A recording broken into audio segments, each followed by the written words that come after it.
LGBTQ അഥവാ വിനാശകരമായ മ്ലേച്ഛത. യേശുവായുടെ പുനരാഗമനവുമായി ബന്ധപ്പെട്ട് മനോവ നൽകിക്കൊണ്ടിരിക്കുന്ന സന്ദേശങ്ങളുടെ മറ്റൊരു അധ്യായമാണിത്. യുഗാന്തത്തെ തിരിച്ചറിയാൻ കാലത്തിൻ്റെ അടയാളങ്ങൾ വിവേചിച്ചറിയണമെന്ന് യേശുവ നമുക്ക് മുന്നറിയിപ്പ് നൽകിയിരുന്നു. അതിൽ ഏറ്റവും പ്രധാനപ്പെട്ട ഒരു അടയാളം പ്രത്യക്ഷപ്പെട്ടതിനെക്കുറിച്ചാണ് ഇന്നിവിടെ വെളിപ്പെടുത്തുന്നത്. ആ അടയാളമാണ് LGBTQ അഥവാ വിനാശകരമായ മ്ലേച്ഛത. യുഗാന്തവുമായി ബന്ധപ്പെട്ട് മനോവ നൽകിക്കൊണ്ടിരിക്കുന്ന സന്ദേശങ്ങൾ അപ്പോൾ ശ്രവിക്കണമെന്ന് ആഗ്രഹിക്കുന്നവർ ഈ ചാനൽ സബ്സ്ക്രൈബ് ചെയ്യുകയും ബെല്ലൈക്കൺ അമർത്തുകയും ചെയ്യുക. ഈ സന്ദേശങ്ങൾ മറ്റുള്ളവരെ അറിയിക്കണമെന്ന് ആഗ്രഹിക്കുന്നവർ ഷെയർ ചെയ്യുക. യേശുവയുടെ അതിപരിശുദ്ധമായ പേരിന് മഹത്വം. LGBTQ അഥവാ വിനാശകരമായ മ്ലേച്ഛത. യേശുവ അരുളി ചെയ്ത ഒരു വചനം ശ്രദ്ധിക്കുക. ദാനിയേൽ പ്രവാചകൻ പ്രവചിച്ച വിനാശകരമായ മ്ലേച്ഛത വിശുദ്ധ സ്ഥലത്ത് നിൽക്കുന്നത് കാണുമ്പോൾ വായിക്കുന്നവൻ ഗ്രഹിക്കട്ടെ. മത്തായി അറിയിച്ച യേശുവയുടെ സുവിശേഷം 24 അധ്യായം 15 വാക്യം. യുഗാന്തവുമായി ബന്ധപ്പെട്ട് സംഭവിക്കാനിരിക്കുന്ന ഒരടയാളമാണ് യേശുവ ഇവിടെ വെളിപ്പെടുത്തിയിരിക്കുന്നത്. യേശുവ ഈ മുന്നറിയിപ്പ് നൽകിയിരിക്കുന്നത് ദാനിയേലിൻ്റെ പ്രവചന ഗ്രന്ഥത്തെ ആധാരമാക്കിയാണ്. ദാനിയേലിൻ്റെ പ്രവചന ഗ്രന്ഥത്തിൽ ഇങ്ങനെ നാം വായിക്കുന്നു: നിരന്തര ദഹനബലി നിർത്തലാക്കുന്നതും വിനാശകരമായ മ്ലേച്ഛത പ്രതിഷ്ഠിക്കപ്പെടുന്നതുമായ സമയം മുതൽ 1290 ദിവസം ഉണ്ടാകും. 1335 ദിവസം ഉറച്ചു നിൽക്കുന്നവൻ ഭാഗ്യവാൻ. ദാനിയേൽ പ്രവചനം 12 അധ്യായം 11-12 വാക്യങ്ങൾ. വിനാശകരമായ മ്ലേച്ഛത എന്നതുകൊണ്ട് എന്താണ് ഇവിടെ ഉദ്ദേശിക്കുന്നതെന്നും വിനാശകരമായ മ്ലേച്ഛത എപ്പോഴാണ് വിശുദ്ധ സ്ഥലത്ത് പ്രതിഷ്ഠിക്കപ്പെടുന്നതെന്നും ഇന്ന് നാം മനസ്സിലാക്കാൻ പോകുന്നു. യേശുവായുടെ പുനരാഗമനത്തിന് മുൻപ് എതിർ ക്രിസ്തു പ്രത്യക്ഷപ്പെടുമെന്നും ഈ ലോകം അവൻ്റെ ആധിപത്യത്തിന് കീഴിലാകുമെന്നും ബൈബിളിൽ പ്രവചനമുണ്ട്. പ്രത്യക്ഷ ഭരണം 3.5 വർഷക്കാലമായിരിക്കുമെങ്കിലും പരോക്ഷ ഭരണവും കൂടി ചേർത്ത് 7 വർഷം അവൻ ഭരണം നടത്തും. അതായത് ആദ്യത്തെ 3.5 വർഷം അവൻ്റെ നേരിട്ടുള്ള ഭരണം ആയിരിക്കില്ല, മറിച്ച് ഭൂമിയിലെ രാജ്യങ്ങളിലെ ഭരണാധികാരികളെയെല്ലാം ആ കാലയളവിൽ അവനായിരിക്കും നിയന്ത്രിക്കുന്നത്. 3.5 വർഷം പൂർത്തിയായി കഴിയുമ്പോൾ മറ്റെല്ലാ ഭരണാധികാരികളെയും സ്ഥാനഭ്രഷ്ടരാക്കിക്കൊണ്ട് എതിർ ക്രിസ്തു ഭരണം ഏറ്റെടുക്കും. ബൈബിളിൽ ഈ 3.5 വർഷത്തെ പ്രതീകാത്മകമായി സൂചിപ്പിക്കുന്നത് സമയവും സമയങ്ങളും സമയത്തിൻ്റെ പകുതിയും എന്നാണ്. ദാനിയേലിൻ്റെ പ്രവചനം ശ്രദ്ധിക്കുക.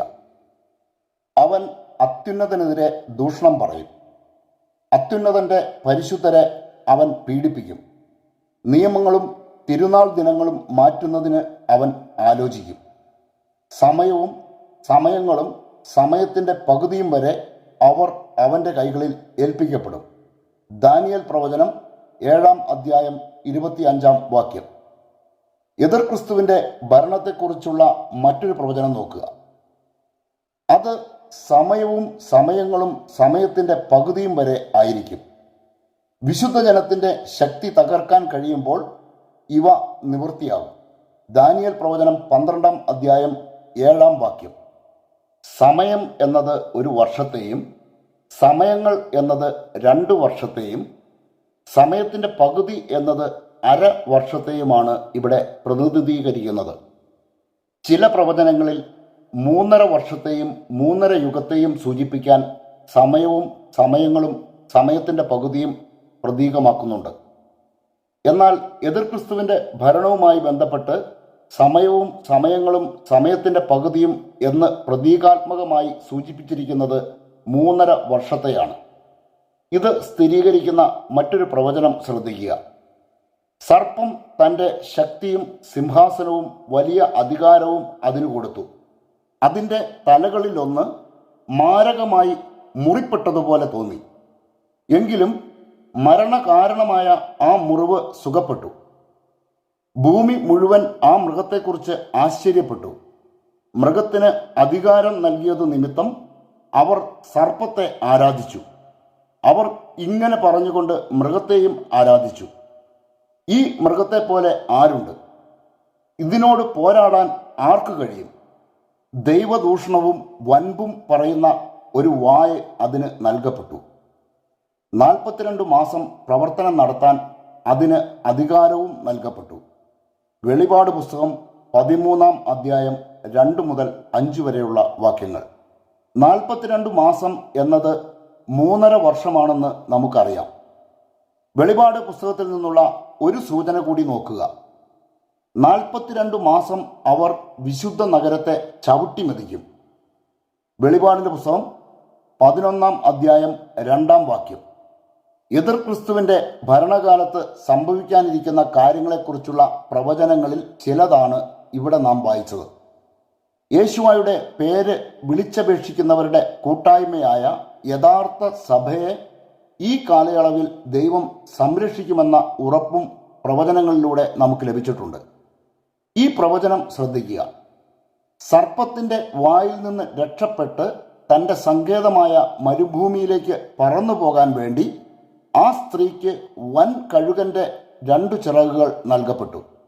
സമയവും സമയങ്ങളും സമയത്തിൻ്റെ പകുതിയും അവൾ അവിടെ സംരക്ഷിക്കപ്പെടേണ്ടിയിരുന്നു. വെളിപാടിൻ്റെ പുസ്തകം 12-ാം അധ്യായം 14-ാം വാക്യം. സത്യവിശ്വാസത്തിൽ ഉറച്ചു നിൽക്കുകയും നിയമങ്ങൾ അനുസരിക്കുകയും യേശുവ എന്ന പേര് വിളിച്ചപേക്ഷിക്കുകയും ചെയ്യുന്നവരുടെ കൂട്ടായ്മയാണ് യഥാർത്ഥ സഭ. ഈ സഭയെയാണ് സ്ത്രീ എന്നും അവൾ എന്നും സംബോധന ചെയ്തിരിക്കുന്നത്. സത്യദൈവത്തിൻ്റെ പേര് അറിയുകയും ആ പേര് വിളിച്ചപേക്ഷിക്കുകയും ചെയ്യുന്നവർ മാത്രമേ സംരക്ഷിക്കപ്പെടുകയുള്ളൂ. ഈ പ്രഖ്യാപനം ശ്രദ്ധിക്കുക. അവൻ എൻ്റെ പേര് അറിയുന്നത് കൊണ്ട് ഞാൻ അവനെ സംരക്ഷിക്കും. അവൻ എന്നെ വിളിച്ചപേക്ഷിക്കുമ്പോൾ ഞാൻ ഉത്തരമരുളും. 91-ാം സങ്കീർത്തനം 14-15 വാക്യങ്ങൾ. ഉഗ്രപീഡനത്തെ അതിജീവിക്കാൻ നൽകപ്പെട്ടിരിക്കുന്ന ഒരേ ഒരു പേര് യേശുവ എന്ന പേരാണ്. വായിൽ തോന്നുന്ന പേരുകൾ വിളിച്ചാൽ ആരെങ്കിലും സംരക്ഷിക്കാൻ കടന്നു വരുമെന്ന് ചിന്തിക്കരുത്. ഈ പ്രഖ്യാപനം നോക്കുക. മറ്റാരിലും രക്ഷയില്ല. ആകാശത്തിന് കീഴെ മനുഷ്യരുടെ ഇടയിൽ നമുക്ക് രക്ഷയ്ക്ക് വേണ്ടി മറ്റൊരു പേരും നൽകപ്പെട്ടിട്ടില്ല. അപ്പസ്തോല പ്രവർത്തനങ്ങൾ 4-ാം അധ്യായം 12-ാം വാക്യം. ഇക്കാര്യം വ്യക്തമാക്കുന്ന അനേകം വചനങ്ങളുണ്ടെങ്കിലും അവയെല്ലാം ഇവിടെ നാം പരിശോധിക്കുന്നില്ല. കാരണം നാം ഇവിടെ ചിന്തിക്കുന്ന പ്രധാന വിഷയം മറ്റൊന്നാണ്. എതിർ ക്രിസ്തുവിൻ്റെ ഭരണകാലത്ത് ദൈവമക്കളെ ശക്തിപ്പെടുത്താൻ ദൈവത്താൽ അയക്കപ്പെടുന്ന 2 പ്രവാചകന്മാരെക്കുറിച്ചും പ്രവചനമുണ്ട്. ഈ പ്രവചനം ശ്രദ്ധിക്കുക. ചാക്കുടുത്ത് 1260 ദിവസം പ്രവചിക്കാൻ ഞാൻ എൻ്റെ 2 സാക്ഷികൾക്ക് അനുവാദം കൊടുക്കും. അവർ ഭൂമിയുടെ നാഥൻ്റെ മുമ്പിൽ നിൽക്കുന്ന 2 ഒലിവുമരങ്ങളും 2 ദീപപീഠങ്ങളും ആണ്. ആരെങ്കിലും അവരെ ഉപദ്രവിക്കാൻ ഇച്ഛിച്ചാൽ അവരുടെ വായിൽ നിന്ന് അഗ്നി പുറപ്പെട്ട് ശത്രുക്കളെ ദഹിപ്പിച്ചു കളയും. അവരെ ഉപദ്രവിക്കാൻ പുറപ്പെടുന്നവർ ഇങ്ങനെ കൊല്ലപ്പെടണം. തങ്ങളുടെ പ്രവചന ദിവസങ്ങളിൽ മഴ പെയ്യാതിരിക്കാൻ വേണ്ടി ആകാശം അടയ്ക്കാനുള്ള അധികാരം അവർക്കുണ്ട്. ജലാശയങ്ങളെ രക്തമാക്കി മാറ്റാനും ആഗ്രഹിക്കുമ്പോഴൊക്കെ സകല മഹാമാരികളും കൊണ്ട് ഭൂമിയെ പീഡിപ്പിക്കാനും അവർക്ക് അധികാരമുണ്ട്. വെളിപാടിൻ്റെ പുസ്തകം 11-ാം അധ്യായം 3 മുതൽ 6 വരെയുള്ള വാക്യങ്ങൾ. മോശയെയും ഏലിയാഹിനെയും കുറിച്ചാണ് ഈ പ്രവചനം. തങ്ങളുടെ പ്രവചനകാലത്ത് മഴ പെയ്യാതിരിക്കാൻ ആകാശം അടച്ചുകൊണ്ട് ദൃഷ്ടാന്തം നൽകിയത് ഏലിയാഹ് ആയിരുന്നുവെങ്കിൽ ജലാശയങ്ങളെ രക്തമാക്കിയത് മോശയായിരുന്നു. യേശുവായുടെ പുനരാഗമനത്തിന് മുൻപ് നിവൃത്തിയാകേണ്ട പ്രവചനങ്ങളാണ് ഇവയെല്ലാം. ഇവയിൽ ഏറ്റവും പ്രധാനപ്പെട്ട സംഭവം എതിർ ക്രിസ്തുവിൻ്റെ പ്രത്യക്ഷീകരണമാണ്. എതിർ ക്രിസ്തുവിൻ്റെ ഒരടയാളം കൂടി മനസ്സിലാക്കിയതിന് ശേഷം പ്രധാന വിഷയത്തിലേക്ക് നമുക്ക് കടക്കാം. എതിർ ക്രിസ്തു അഥവാ നിയമനിഷേധി എന്നുകൂടി എതിർ ക്രിസ്തുവിനെ ബൈബിളിൽ വിശേഷിപ്പിക്കുന്നുണ്ട്. കാരണം അവൻ ആദ്യം എതിർക്കുന്നത് ദൈവത്തിൻ്റെ നിയമങ്ങളെയാണ്. ബൈബിളിലെ ഒരു വെളിപ്പെടുത്തൽ ശ്രദ്ധിക്കുക. സാത്താൻ്റെ പ്രവർത്തനത്താൽ നിയമനിഷേധിയുടെ ആഗമനം എല്ലാ ശക്തികളോടും വ്യാജമായ അടയാളങ്ങളോടും അത്ഭുതങ്ങളോടും സത്യത്തെ സ്നേഹിക്കാനും അങ്ങനെ രക്ഷ പ്രാപിക്കാനും വിമുഖത കാണിക്കയാൽ നശിച്ചു പോകുന്നവരെ വഞ്ചിക്കുന്ന അനീതികളോടും കൂടെ ആയിരിക്കും. അതിനാൽ വ്യാജമായതിനെ വിശ്വസിക്കാൻ പ്രേരിപ്പിക്കുന്ന ഒരു മിഥ്യാബോധം ദൈവം അവരിൽ ഉണർത്തും. തൽഫലമായി സത്യത്തിൽ വിശ്വസിക്കാതെ അനീതിയിൽ ആഹ്ലാദിച്ചവരെല്ലാം ശിക്ഷയ്ക്ക് വിധിക്കപ്പെടും. തെസലോനിക്കാർക്ക് എഴുതിയ 2-ാം ലേഖനം 2-ാം അധ്യായം 9 മുതൽ 12 വരെയുള്ള വാക്യങ്ങൾ. നിയമനിഷേധിയുടെ ആഗമനത്തെക്കുറിച്ചും അവൻ മൂലം ലോകത്ത് സംഭവിക്കുന്ന മാറ്റങ്ങളെക്കുറിച്ചുമുള്ള മുന്നറിയിപ്പാണ് പൗലോസിലൂടെ ഇവിടെ നൽകിയിരിക്കുന്നത്. ഈ മുന്നറിയിപ്പിനെ പോലും അവഗണിക്കാൻ പ്രേരിപ്പിക്കുന്നതായിരിക്കും ലോകത്തെ ആകമാനം ഗ്രസിക്കുന്ന മിഥ്യാബോധം. ഇത് പൊടുന്നനെ പ്രത്യക്ഷപ്പെടുന്ന ഒരു പ്രതിഭാസമായിരിക്കില്ല. തെറ്റായ പ്രബോധനങ്ങളിലൂടെയും അധാർമികമായ നിയമപരിഷ്കരണങ്ങളിലൂടെയും പടിപടിയായി ഇത് ലോകത്തെ ആകമാനം ഗ്രസിക്കും. ലോകം പഠിപ്പിക്കുന്ന ആശയങ്ങളെയും ഈ ആശയങ്ങളിൽ അധിഷ്ഠിതമായി നിർമ്മിക്കപ്പെടുന്ന നിയമങ്ങളെയും സ്വീകരിക്കാൻ ആത്മീയ നേതാക്കന്മാർ തയ്യാറാകുമ്പോൾ തിരഞ്ഞെടുക്കപ്പെട്ടവർ പോലും വഴിതെറ്റിപ്പോകും എന്നതാണ് ഇവിടെ നാം മനസ്സിലാക്കിയിരിക്കേണ്ട ഗുരുതരമായ കാര്യം. തിരഞ്ഞെടുക്കപ്പെട്ടവരെ വഴിതെറ്റിക്കണമെങ്കിൽ ആത്മീയ പരിവേഷത്തോടെ സമീപിച്ചാൽ മാത്രമേ സാധിക്കുകയുള്ളൂ എന്ന് നമുക്കറിയാം. അതിനായി നിയമനിഷേധികളായ ആത്മീയ നേതാക്കന്മാരെ ക്രൈസ്തവ സമൂഹങ്ങളിൽ സാത്താൻ പ്രതിഷ്ഠിക്കും. ദൈവിക നിയമങ്ങളെ അവഗണിച്ചുകൊണ്ട് അവയ്ക്കുപരി ലോകത്തിൻ്റെ നിയമങ്ങളെ അവതരിപ്പിക്കുകയും അതിനെ ന്യായീകരിക്കാൻ നവോത്ഥാനത്തെയും പുരോഗമനത്തെയും കൂട്ടുപിടിക്കുകയും ചെയ്യുന്നതാണ് ഈ അഭിനവ ആചാര്യന്മാരുടെ ജോലി. ലോകത്തിൻ്റെ അധാർമിക നിയമങ്ങൾക്ക് വേണ്ടി ദൈവിക നിയമങ്ങളെ തള്ളിക്കളയുമ്പോൾ തങ്ങൾ ചോദ്യം ചെയ്യപ്പെടാതിരിക്കേണ്ടതിനായി ഇവർ തന്നെ നിർമ്മിച്ചെടുത്തിട്ടുള്ള ചില അധികാര സ്ഥാനങ്ങളും കാനോൻ നിയമങ്ങളുമുണ്ട്. അപ്രമാദിത്യം, തെറ്റാവരം തുടങ്ങിയ പദപ്രയോഗങ്ങളിലൂടെ വിശ്വാസികളെ കാലങ്ങളായി കബളിപ്പിച്ചുകൊണ്ടിരിക്കുന്നത് തങ്ങളുടെ അധികാര സ്ഥാനങ്ങൾ ചോദ്യം ചെയ്യപ്പെടാതിരിക്കാനാണ്. ദൈവദൂഷണപരമായ നിയമപരിഷ്കരണങ്ങൾക്കും ഇവർ ഈ പദങ്ങൾ ഉയർത്തിപ്പിടിക്കുന്നു. ദൈവവചനത്തിൽ വളരാത്ത വിശ്വാസികൾ ഇവരുടെ കാൽപ്പനിക പദവികളെ ദൈവനിയോഗമായി പരിഗണിക്കുന്നതുകൊണ്ട് പൈശാചിക നിയമങ്ങൾ എളുപ്പത്തിൽ കാനോൻ നിയമങ്ങളായി അംഗീകരിക്കപ്പെടും. അതായത് കത്തോലിക്ക സഭയടക്കം ഇന്നത്തെ ക്രൈസ്തവ സമൂഹങ്ങളുടെ എല്ലാം കാനോൻ നിയമങ്ങളിൽ ഭൂരിപക്ഷവും സാത്താൻ്റെ നിയമങ്ങളാണ്. സഭകളിൽ ഇന്ന് നടപ്പാക്കിക്കൊണ്ടിരിക്കുന്ന നിയമപരിഷ്കരണങ്ങൾ കാണുമ്പോൾ ഇത് നിയമനിഷേധിയുടെ ആഗമനത്തിനുള്ള കളമൊരുക്കലായി നാം മനസ്സിലാക്കണം. ദൈവിക നിയമങ്ങളെ സംബന്ധിച്ചും അവയുടെ പ്രാധാന്യത്തെ സംബന്ധിച്ചും അറിവുണ്ടായിരിക്കുക എന്നതാണ് ഇവിടെ പരമപ്രധാനം.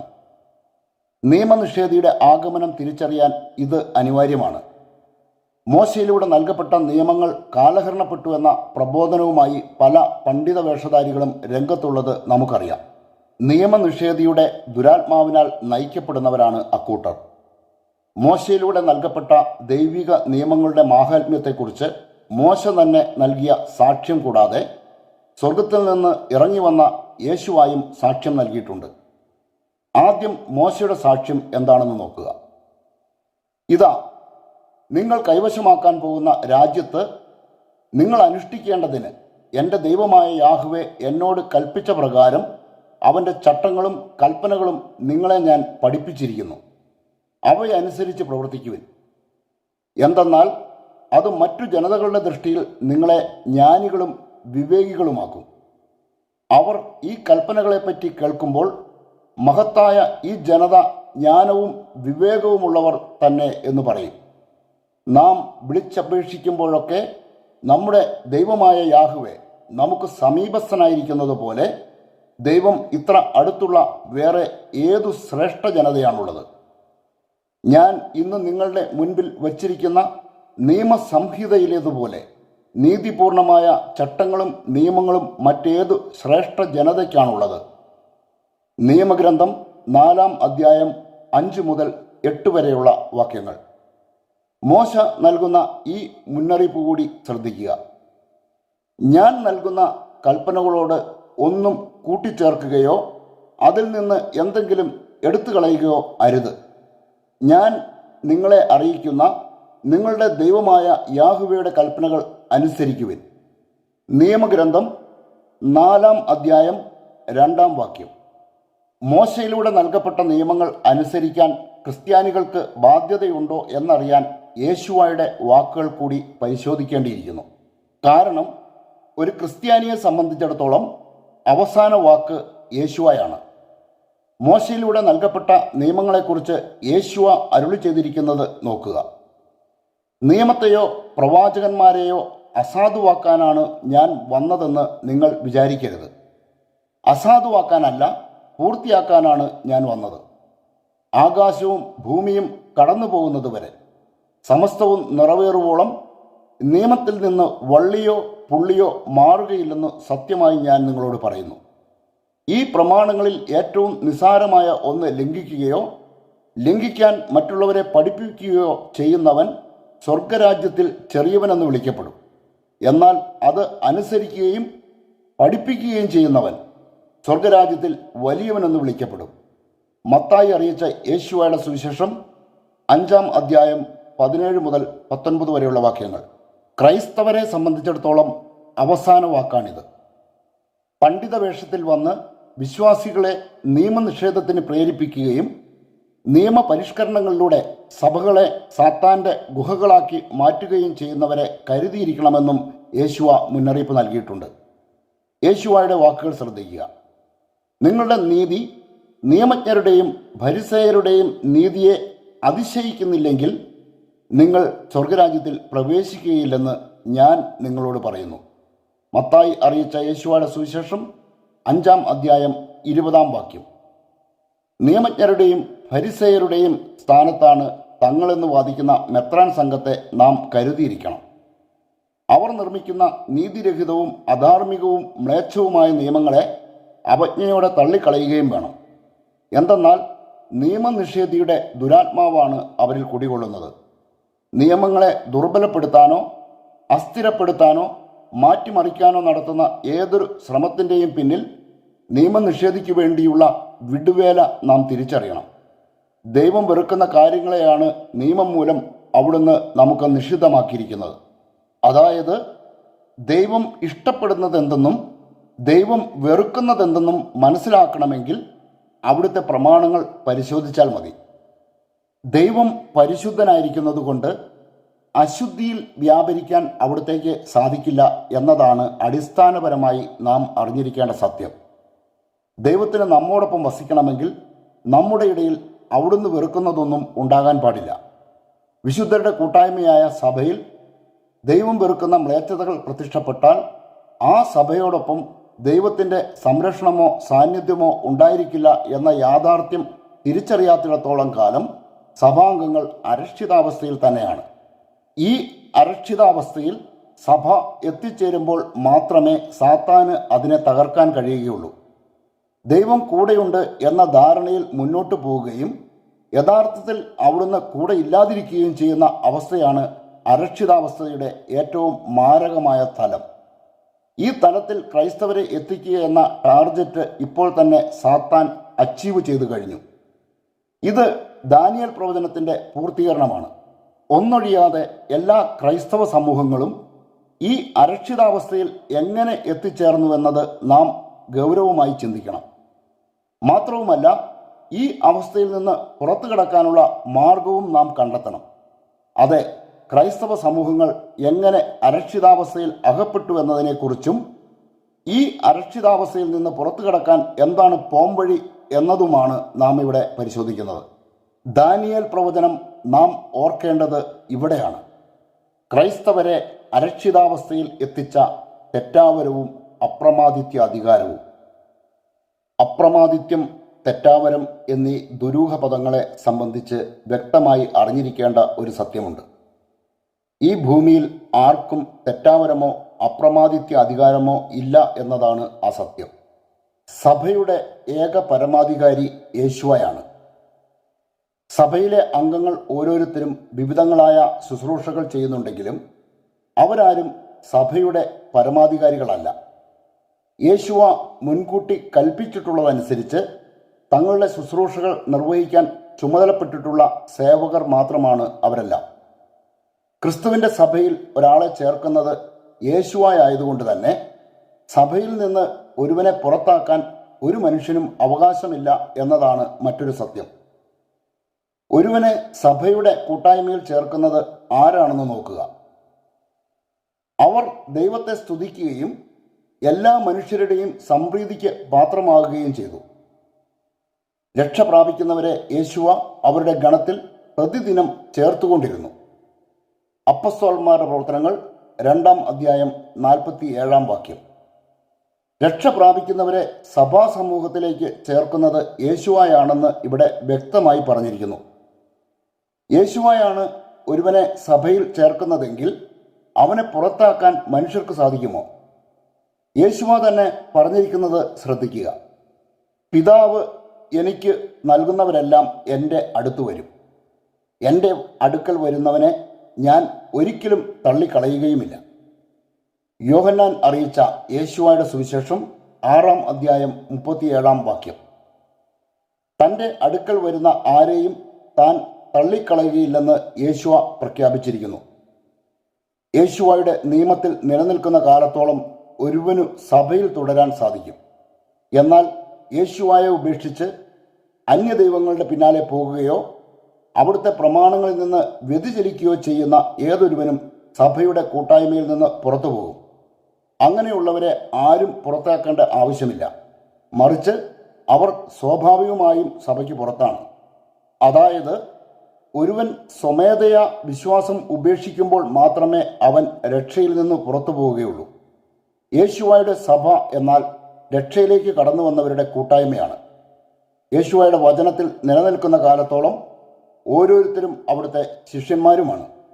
ഇത് ശ്രദ്ധിക്കുക. തന്നിൽ വിശ്വസിച്ച യഹൂദരോട് യേശുവ പറഞ്ഞു, എൻ്റെ വചനത്തിൽ നിലനിൽക്കുമെങ്കിൽ നിങ്ങൾ യഥാർത്ഥത്തിൽ എൻ്റെ ശിഷ്യരാണ്. യോഹന്നാൻ അറിയിച്ച യേശുവയുടെ സുവിശേഷം 8-ാം അധ്യായം 31-ാം വാക്യം. വചനത്തിൽ നിലനിൽക്കുന്നില്ലെങ്കിൽ സ്വാഭാവികമായും അവർക്ക് ശിഷ്യന്മാരായിരിക്കാൻ സാധിക്കില്ലെന്ന് പ്രത്യേകം പറയേണ്ടതില്ലല്ലോ. അപ്രമാദിത്യ അധികാരം, തെറ്റാവരം എന്നതൊക്കെ വെറും കാൽപ്പനിക പദവികൾ മാത്രമാണ്. വിശ്വാസികളെ തങ്ങളുടെ കീഴാളന്മാരായി നിലനിർത്താൻ 4-ാം നൂറ്റാണ്ടിൽ നിർമ്മിച്ചതാണ് ഈ പദവികൾ. അപ്പസ്തോലന്മാരുടെ തലവനായ കേഫായുടെ വാക്കുകൾ ശ്രദ്ധിക്കുക. നിങ്ങളെ വിളിച്ചവൻ പരിശുദ്ധനായിരിക്കുന്നത് പോലെ എല്ലാ പ്രവൃത്തികളിലും നിങ്ങളും പരിശുദ്ധരായിരിക്കുവിൻ. ഇങ്ങനെ എഴുതപ്പെട്ടിരിക്കുന്നു, ഞാൻ പരിശുദ്ധനായിരിക്കുന്നത് കൊണ്ട് നിങ്ങളും പരിശുദ്ധരായിരിക്കുവിൻ. കേഫ എഴുതിയ 1-ാം ലേഖനം 1-ാം അധ്യായം 15-16 വാക്യങ്ങൾ. മ്ലേച്ഛത പ്രവർത്തിക്കുന്ന ആർക്കും യേശുവയുടെ സഭയിൽ തുടരാൻ സാധിക്കില്ല. സ്വവർഗഭോഗികൾ യേശുവയുടെ സഭയിൽ അംഗങ്ങളാണെന്ന് പറയുന്നവർക്ക് അവിടുത്തെ സഭയെക്കുറിച്ച് ഒന്നും അറിയില്ല എന്നതാണ് യാഥാർത്ഥ്യം. കാരണം ഇന്നലെയും ഇന്നും എന്നും ഒരുവൻ തന്നെയായിരിക്കുന്ന യേശുവ മോശയിലൂടെ പ്രഖ്യാപിച്ചിരിക്കുന്നത് സ്വവർഗഭോഗവും മൃഗവേഴ്ചയും മ്ലേച്ഛതയാണെന്നാണ്. ഈ നിയമം നോക്കുക. സ്ത്രീയോട് കൂടെ എന്ന പോലെ പുരുഷനോട് കൂടെ നീ ശയിക്കരുത്, അത് മ്ലേച്ഛതയാകുന്നു. സ്ത്രീയോ പുരുഷനോ മൃഗങ്ങളുമായി ലൈംഗിക ബന്ധത്തിലേർപ്പെട്ട് തന്നെ അശുദ്ധരാക്കരുത്, അത് ലൈംഗിക വൈകൃതമാണ്.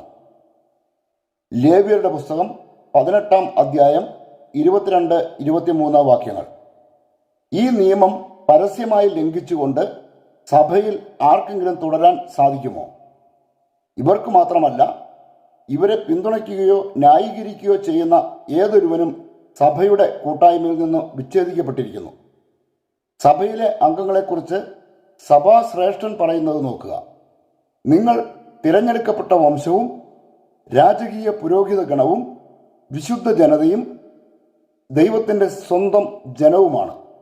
കേഫ എഴുതിയ 1-ാം ലേഖനം 2-ാം അധ്യായം 9-ാം വാക്യം.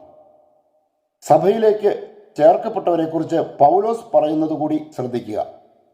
സിയോൻ മലയിലേക്കും ജീവിക്കുന്ന ദൈവത്തിൻ്റെ നഗരമായ സ്വർഗീയ യെരുശലേമിലേക്കും അസംഖ്യം ദൂതന്മാരുടെ സമൂഹത്തിലേക്കുമാണ് നിങ്ങൾ വന്നിരിക്കുന്നത്. സ്വർഗത്തിൽ പേരെഴുതപ്പെട്ടിരിക്കുന്ന ആദ്യജാതന്മാരുടെ സമൂഹത്തിലേക്കും സഭയിലേക്കും എല്ലാവരുടെയും ദൈവമായ ന്യായാധിപന്റെ മുൻപിലേക്കും പരിപൂർണരാക്കപ്പെട്ട നീതിമാന്മാരുടെ ആത്മാക്കളുടെ അടുത്തേക്കും പുതിയ ഉടമ്പടിയുടെ മധ്യസ്ഥനായ യേശുവായുടെ സവിധത്തിലേക്കും ആബേലിന്റെ രക്തത്തേക്കാൾ ശ്രേഷ്ഠമായവ വാഗ്ദാനം ചെയ്യുന്ന തളിക്കപ്പെട്ട രക്തത്തിലേക്കുമാണ് നിങ്ങൾ വന്നിരിക്കുന്നത്. ഹെബ്രായർക്ക് എഴുതിയ ലേഖനം 12-ാം അധ്യായം 22 മുതൽ 24 വരെയുള്ള വാക്യങ്ങൾ. കേഫായോ സഹ അപ്പസ്തോലന്മാരിൽ ആരെങ്കിലുമോ നിയമങ്ങൾ നിർമ്മിച്ചിട്ടില്ല. ക്രിസ്തുവിൻ്റെ വചനത്തിന് വിരുദ്ധമായതോ മോശയിലൂടെ നൽകപ്പെട്ട നിയമങ്ങളെ അപ്രസക്തമാക്കുന്നതോ ആയ ഒരു പ്രബോധനവും ഇവർ നൽകിയിട്ടില്ല എന്നതും നാം ശ്രദ്ധിക്കണം. അപ്പസ്തോലന്മാരുടെ തലവനായി യേശുവായാൽ നിശ്ചയിക്കപ്പെട്ട കേഫ ഒരിക്കലും തനിക്ക് തെറ്റാവരമുണ്ടെന്ന് അവകാശപ്പെട്ടിട്ടില്ല. കാരണം മനുഷ്യർക്ക് തെറ്റുപറ്റുമെന്ന യാഥാർത്ഥ്യം കേഫായും സഹ അപ്പസ്തോലന്മാരും മനസ്സിലാക്കിയിരുന്നു. കേഫായിൽ തെറ്റു കണ്ടപ്പോൾ പൗലോസ് അത് ചൂണ്ടിക്കാണിക്കുകയും കുറ്റപ്പെടുത്തുകയും ചെയ്തിട്ടുള്ളത് നമുക്കറിയാം. അതിൻ്റെ പേരിൽ പൗലോസിനെ ആരും സഭയിൽ നിന്ന് പുറത്താക്കിയിട്ടില്ല. മറിച്ച് കേഫ തൻ്റെ തെറ്റ് തിരുത്താനുള്ള എളിമ കാണിച്ചു. യഥാർത്ഥ നേതാവിൻ്റെ അടയാളം ഇതാണ്. മാത്രവുമല്ല, തങ്ങളുടെ സ്വാർത്ഥ താല്പര്യങ്ങൾ സംരക്ഷിക്കുക എന്ന ലക്ഷ്യത്തോടെ അല്ല അവർ ക്രിസ്തുവിൻ്റെ ശുശ്രൂഷകരായത്. സ്വാർത്ഥ താല്പര്യങ്ങൾ സംരക്ഷിക്കേണ്ടവർക്ക് അപ്രമാദിത്യവും തെറ്റാവരവുമൊക്കെ ആയുധങ്ങളായി പരിഗണിക്കേണ്ടി വരും. ഒരു കാര്യം ഇവിടെ പ്രത്യേകമായി അറിഞ്ഞിരിക്കണം. എന്തെന്നാൽ ക്രിസ്തുവിൻ്റെ സഭ നിയമനിർമ്മാണ സഭയല്ല, നിയമനിർവഹണ സഭയാണ്. യേശുവ സ്ഥിരീകരിച്ചുറപ്പിച്ച നിയമങ്ങളും പ്രബോധനങ്ങളും സഭയിൽ പഠിപ്പിക്കുക എന്നതാണ് അപ്പസ്തോലിക ദൗത്യം. യേശുവായുടെ സഭയ്ക്ക് 280 വയസ്സാകുന്നത് വരെ നിയമനിർമ്മാണങ്ങളോ നിയമപരിഷ്കരണങ്ങളോ സഭയിൽ നടന്നിട്ടില്ല. കാരണം അന്ന് സഭയെ നയിച്ചിരുന്നത് യേശുവായുടെ ആത്മാവായിരുന്നു. ക്രിസ്തുവിൻ്റെ സഭയുടെ നിയന്ത്രണം കോൺസ്റ്റന്റൈൻ ഏറ്റെടുത്തതിന് ശേഷമാണ് സഭയിൽ നിയമനിർമ്മാണങ്ങളും പരിഷ്കരണങ്ങളും ആരംഭിച്ചത്. ദൈവത്താൽ സ്ഥാപിതമായ നിയമങ്ങൾ നീക്കം ചെയ്യുകയും അവയ്ക്കുപരി തങ്ങളുടെ അഭിരുചിക്കിണങ്ങിയ നിയമങ്ങൾ സ്ഥാപിക്കുകയും ചെയ്യുന്നതിനായി കണ്ടെത്തിയ മാർഗമാണ് തെറ്റാവരം എന്ന വചനവിരുദ്ധ ആശയം. ഇന്നും അനേകർ ഈ പൈശാചിക ആശയത്തിൻ്റെ അടിമകളായി കത്തോലിക്ക സഭയിലുണ്ട്. തങ്ങളുടെ ആത്മീയ ആചാര്യന്മാരെ നയിക്കുന്നത് നിയമനിഷേധിയുടെ ആത്മാവാണെന്ന് ഈ അടിമകൾ അറിയുന്നില്ല. അത്രമാത്രം ആഴത്തിൽ വിശ്വാസികളെ തെറ്റിദ്ധരിപ്പിക്കാൻ നിയമനിഷേധിയുടെ ആത്മാവിന് സാധിച്ചുവെന്നതാണ് ഇതിലൂടെ നാം മനസ്സിലാക്കേണ്ട യാഥാർത്ഥ്യം. യേശുവ അരുളി ചെയ്ത വചനങ്ങൾ പോലും വിശ്വാസികളിൽ നിന്ന് മറച്ചു വയ്ക്കപ്പെട്ടു. മാത്രവുമല്ല, തങ്ങളുടെ സ്ഥാനങ്ങൾ സംരക്ഷിക്കപ്പെടേണ്ടതിനായി യേശുവായുടെ വചനങ്ങളെ അവർ വളച്ചൊടിച്ചു. ഇത്തരത്തിൽ വളച്ചൊടിക്കപ്പെട്ട ഒരു വചനം ശ്രദ്ധിക്കുക. നിയമജ്ഞരും ഫരിസേയരും മോശയുടെ പീഠത്തിൽ ഇരിക്കുന്നു. അതിനാൽ അവർ നിങ്ങളോട് പറയുന്നതെല്ലാം അനുസരിക്കുകയും അനുഷ്ഠിക്കുകയും ചെയ്യുവിൻ. എന്നാൽ അവരുടെ പ്രവൃത്തികൾ നിങ്ങൾ അനുകരിക്കരുത്. അവർ പറയുന്നത് പ്രവർത്തിക്കുന്നില്ല. മത്തായി അറിയിച്ച യേശുവയുടെ സുവിശേഷം 23-ാം അധ്യായം 2-3 വാക്യങ്ങൾ. മോശയുടെ പീഠം എന്നതുകൊണ്ട് ഇവിടെ ഉദ്ദേശിക്കുന്നത് മോശയിലൂടെ നൽകപ്പെട്ടിരിക്കുന്ന നിയമങ്ങളാണ്. മറിച്ച് മോശ ഏതെങ്കിലും പീഠത്തിൽ ഇരുന്നതായി നമുക്കറിയില്ല. എന്നാൽ മോശ അറിയപ്പെടുന്നത് നിയമങ്ങളുടെ പേരിലാണെന്ന് നമുക്കറിയാം. അതുകൊണ്ട് തന്നെ മോശയുടെ പീഠത്തിൽ ഇരിക്കുകയെന്നാൽ മോശയിലൂടെ പ്രഖ്യാപിക്കപ്പെട്ട നിയമങ്ങൾ അനുസരിക്കാൻ ദൈവജനത്തെ പഠിപ്പിക്കുക എന്നതാണ്. മോശയുടെ നിയമങ്ങൾ പഠിപ്പിക്കുന്ന നിയമജ്ഞരുടെയും പരിസയരുടെയും വാക്കുകൾ അനുസരിക്കുകയും അനുഷ്ഠിക്കുകയും ചെയ്യുന്നതിനെക്കുറിച്ചാണ് യേശുവ ഇവിടെ ഓർമ്മപ്പെടുത്തിയിരിക്കുന്നത്. എന്നാൽ മോശയുടെ നിയമങ്ങൾക്ക് പകരം തങ്ങളുടെ യുക്തിവിചാരങ്ങൾക്ക് ഇണങ്ങിയ വിധം പരുവപ്പെടുത്തിയ നിയമങ്ങളാണ് ഇവർ പഠിപ്പിക്കുന്നതെങ്കിൽ ഇവരെ അനുസരിക്കാൻ നമുക്ക് ബാധ്യതയില്ല. യേശുവ തന്നെയാണ് ഇക്കാര്യം നമുക്ക് മുന്നറിയിപ്പായി നൽകിയിരിക്കുന്നത്. യേശുവ നൽകിയിരിക്കുന്ന മുന്നറിയിപ്പ് ശ്രദ്ധിക്കുക. അവരെ വിട്ടേക്കൂ, അവർ അന്ധരെ നയിക്കുന്ന അന്ധരാണ്. അന്ധൻ അന്ധനെ നയിച്ചാൽ ഇരുവരും കുഴിയിൽ വീഴും. മത്തായി അറിയിച്ച യേശുവയുടെ സുവിശേഷം 15-ാം അധ്യായം 14-ാം വാക്യം. മോശയുടെ പീഠത്തിൽ ഇരിക്കുന്നവർ എന്ന് യേശുവ പറഞ്ഞ ഫരിസേയരെക്കുറിച്ചാണ് ഈ മുന്നറിയിപ്പും അവിടുന്ന് നൽകിയിരിക്കുന്നത്. നിയമജ്ഞരെയും ഫരിസേയരെയും കുറിച്ച് യേശുവ അരുളി ചെയ്ത മറ്റൊരു വചനം നോക്കുക. യേശുവ പറഞ്ഞു, ശ്രദ്ധിക്കുവിൻ, ഫരിസേയരുടെയും സദുക്കായരുടെയും പുളിമാവിനെ സൂക്ഷിച്ചുകൊള്ളുവിൻ. മത്തായി അറിയിച്ച യേശുവയുടെ സുവിശേഷം 16-ാം അധ്യായം 6-ാം വാക്യം. ഈ വചനത്തിൻ്റെ അർത്ഥം ഗ്രഹിക്കാൻ ശിഷ്യന്മാർക്ക് സാധിച്ചില്ല എന്ന് മനസ്സിലാക്കിയ യേശുവ തൻ്റെ വചനത്തിന് വിശദീകരണവും നൽകി. വിശദീകരണം ഇങ്ങനെയാണ് വായിക്കുന്നത്: ഞാൻ അപ്പത്തെപ്പറ്റിയല്ല സംസാരിച്ചതെന്ന് നിങ്ങൾ മനസ്സിലാക്കാത്തത് എന്തുകൊണ്ട്? ഫരിസേയരുടെയും സദുക്കായരുടെയും പുളിമാവിനെ സൂക്ഷിച്ചുകൊള്ളുവിൻ. അപ്പത്തിൻ്റെ പുളിമാവിനെ പറ്റിയല്ല, ഫരിസേയരുടെയും സദുക്കായരുടെയും പ്രബോധനത്തെപ്പറ്റിയാണ് സൂക്ഷിച്ചുകൊള്ളാൻ അവൻ അരുളി ചെയ്തതെന്ന് അവർക്ക് അപ്പോൾ മനസ്സിലായി. മത്തായി അറിയിച്ച യേശുവയുടെ സുവിശേഷം 16-ാം അധ്യായം 11-12 വാക്യങ്ങൾ. ഇവിടെ എന്താണ് നാം മനസ്സിലാക്കേണ്ടത്? മോശയുടെ പീഠത്തിൽ ഇരിക്കുന്നവർ പറയുന്നത് അനുസരിക്കണമെന്ന് യേശുവ പറഞ്ഞപ്പോൾ അത് തങ്ങളുടെ അധികാരത്തെയും അപ്രമാദിത്വത്തെയും സ്ഥിരീകരിക്കുന്ന പ്രഖ്യാപനമായി പരിഗണിക്കുകയും അവരെ സൂക്ഷിക്കണമെന്ന മുന്നറിയിപ്പിനെ സൗകര്യപൂർവ്വം അവഗണിക്കുകയും ചെയ്യുന്നതാണ് അഭിനവ നിയമജ്ഞരുടെ കൗശലം. ഇവിടെ നാം സ്വീകരിക്കേണ്ട നിലപാട് സൂക്ഷ്മതയുള്ളതായിരിക്കണം. യേശുവ സ്ഥിരീകരിച്ച നിയമങ്ങളെ അസ്ഥിരപ്പെടുത്തുന്ന പ്രബോധനങ്ങളെയും നിയമ ഭേദഗതികളെയും അപ്പാടെ തള്ളിക്കളയാനുള്ള വിവേകമാണ് നാം ഇവിടെ പുലർത്തേണ്ടത്. അല്ലാത്തപക്ഷം വിനാശകരമായ മ്ലേച്ഛതകൾ പ്രതിഷ്ഠിക്കപ്പെടുമ്പോൾ അതിനെ ദൈവത്തിൻ്റെ തിരുവിഷ്ടമായി പരിഗണിക്കുന്ന സാഹചര്യമുണ്ടാകും. പുരാതന ഇസ്രായേൽ ശത്രുകരങ്ങളിൽ ഏൽപ്പിക്കപ്പെട്ടതും അവരുടെ ദൈവാലയം ശത്രുക്കൾ നശിപ്പിച്ചതും നമുക്ക് മുൻപിൽ ദൃഷ്ടാന്തമായുണ്ട്. അവരുടെ നിയമജ്ഞരും നേതാക്കന്മാരും നടപ്പിലാക്കുന്ന നിയമവിരുദ്ധമായ കാര്യങ്ങളെ ദൈവത്തിൻ്റെ അരുളപ്പാടുകളായി അവർ തെറ്റിദ്ധരിച്ചു. പിതാക്കന്മാരുടെ വഴിപിഴച്ച പാരമ്പര്യങ്ങളെ ആചാരങ്ങളായി സ്വീകരിക്കുകയും ചെയ്തു. അതിന് അവർക്ക് കൊടുക്കേണ്ടി വന്ന വില വളരെ വലുതായിരുന്നു. പുരാതന ഇസ്രായേലിൽ അന്ന് സംഭവിച്ചത് തന്നെയാണ് ഇന്ന് ആധുനിക ഇസ്രായേലായ നമ്മുടെ ഇടയിലും സംഭവിച്ചുകൊണ്ടിരിക്കുന്നത്. സഭയുടെ സാങ്കേതിക നേതൃത്വം മ്ലേച്ഛന്മാർ കൈയടക്കിയാൽ സഭയിൽ മ്ലേച്ഛത പ്രതിഷ്ഠിക്കപ്പെടും. അതുപോലെ തന്നെ അധാർമിക നിയമങ്ങൾ കാനോനുകളായി പ്രഖ്യാപിക്കപ്പെടുമ്പോൾ നാം തിരിച്ചറിയേണ്ടത് സഭയുടെ സാങ്കേതിക നേതൃത്വം അധമ സംഘത്തിൻ്റെ നിയന്ത്രണത്തിലായി കഴിഞ്ഞു എന്ന യാഥാർത്ഥ്യമാണ്. നിയമനിഷേധിയുടെ ആഗമനത്തിന് വഴിയൊരുക്കുന്ന നിയമനിർമ്മാണങ്ങൾ ആധുനിക ഇസ്രായേലിൽ നടന്നുകൊണ്ടിരിക്കുന്നത് നാം കാണാതെ പോകരുത്. മാത്രവുമല്ല, വിനാശകരമായ മ്ലേച്ഛത പ്രതിഷ്ഠിക്കപ്പെടുകയും ചെയ്തിരിക്കുന്നു. ദൈവത്തിൻ്റെ നിയമത്തിൽ നിന്ന് സകല മനുഷ്യരെയും വേർപ്പെടുത്തുക എന്നതാണ് വൺ വേൾഡ് ഓർഡറിലൂടെ നിയമനിഷേധി ലക്ഷ്യമിടുന്നത്. മറിച്ച് നിയമം പൂർണ്ണമായി ഇല്ലാതാക്കുക എന്നതല്ല. അതായത് നിയമനിഷേധം എന്നത് ലോകത്തിൻ്റെ പൈശാചിക നിയമങ്ങളെ നിഷേധിക്കുന്ന അവസ്ഥയാണെന്ന് ആരും തെറ്റിദ്ധരിക്കരുത്. നിയമനിഷേധം എന്നത് ദൈവത്തിൻ്റെ നിയമങ്ങൾക്കെതിരെയുള്ള യുദ്ധമാണ്. ലോകാരംഭം മുതൽ ലോകത്തിൻ്റെ നിയമം ദൈവത്തിൻ്റെ നിയമത്തിനെതിരായിരുന്നു.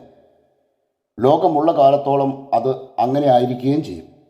എന്നാൽ ക്രിസ്തുവിൻ്റെ സഭയുടെ അഭിനവാചാര്യന്മാർ ദൈവത്തിൻ്റെ നിയമങ്ങൾക്കെതിരെ നിയമനിർമ്മാണങ്ങൾ ആരംഭിക്കുമ്പോൾ അത് യുഗാന്ത അടയാളമായി നാം തിരിച്ചറിഞ്ഞേ മതിയാകൂ. കാരണം സമസ്തവും നിറവേറുവോളം നിയമത്തിൽ നിന്ന് വള്ളിയോ പുള്ളിയോ മാറ്റപ്പെടാൻ പാടില്ലെന്ന് പ്രഖ്യാപിച്ച യേശുവയാണ് സഭയുടെ ഏക പരമാധികാരി. യേശുവ മുദ്രയിട്ടുറപ്പിച്ച നിയമങ്ങളെ അംഗീകരിക്കാത്ത സകലരും സഭയ്ക്ക് പുറത്താണ്.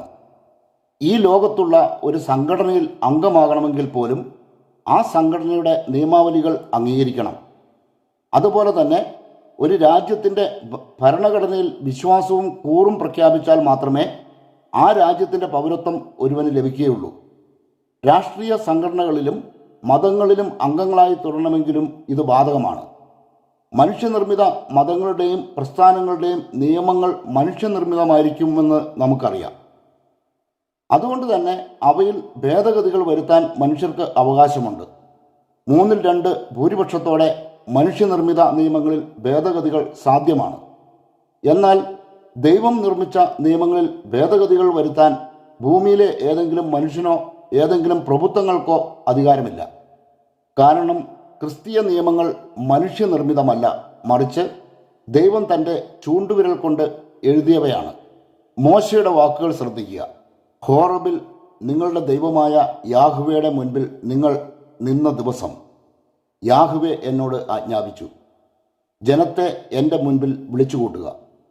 ഈ ഭൂമുഖത്ത് വസിക്കുന്നിടത്തോളം കാലം എന്നെ ഭയപ്പെടാൻ പഠിക്കുന്നതിനും അവർ അത് തങ്ങളുടെ മക്കളെ പഠിപ്പിക്കുന്നതിനും എൻ്റെ വാക്കുകൾ അവർ കേൾക്കട്ടെ.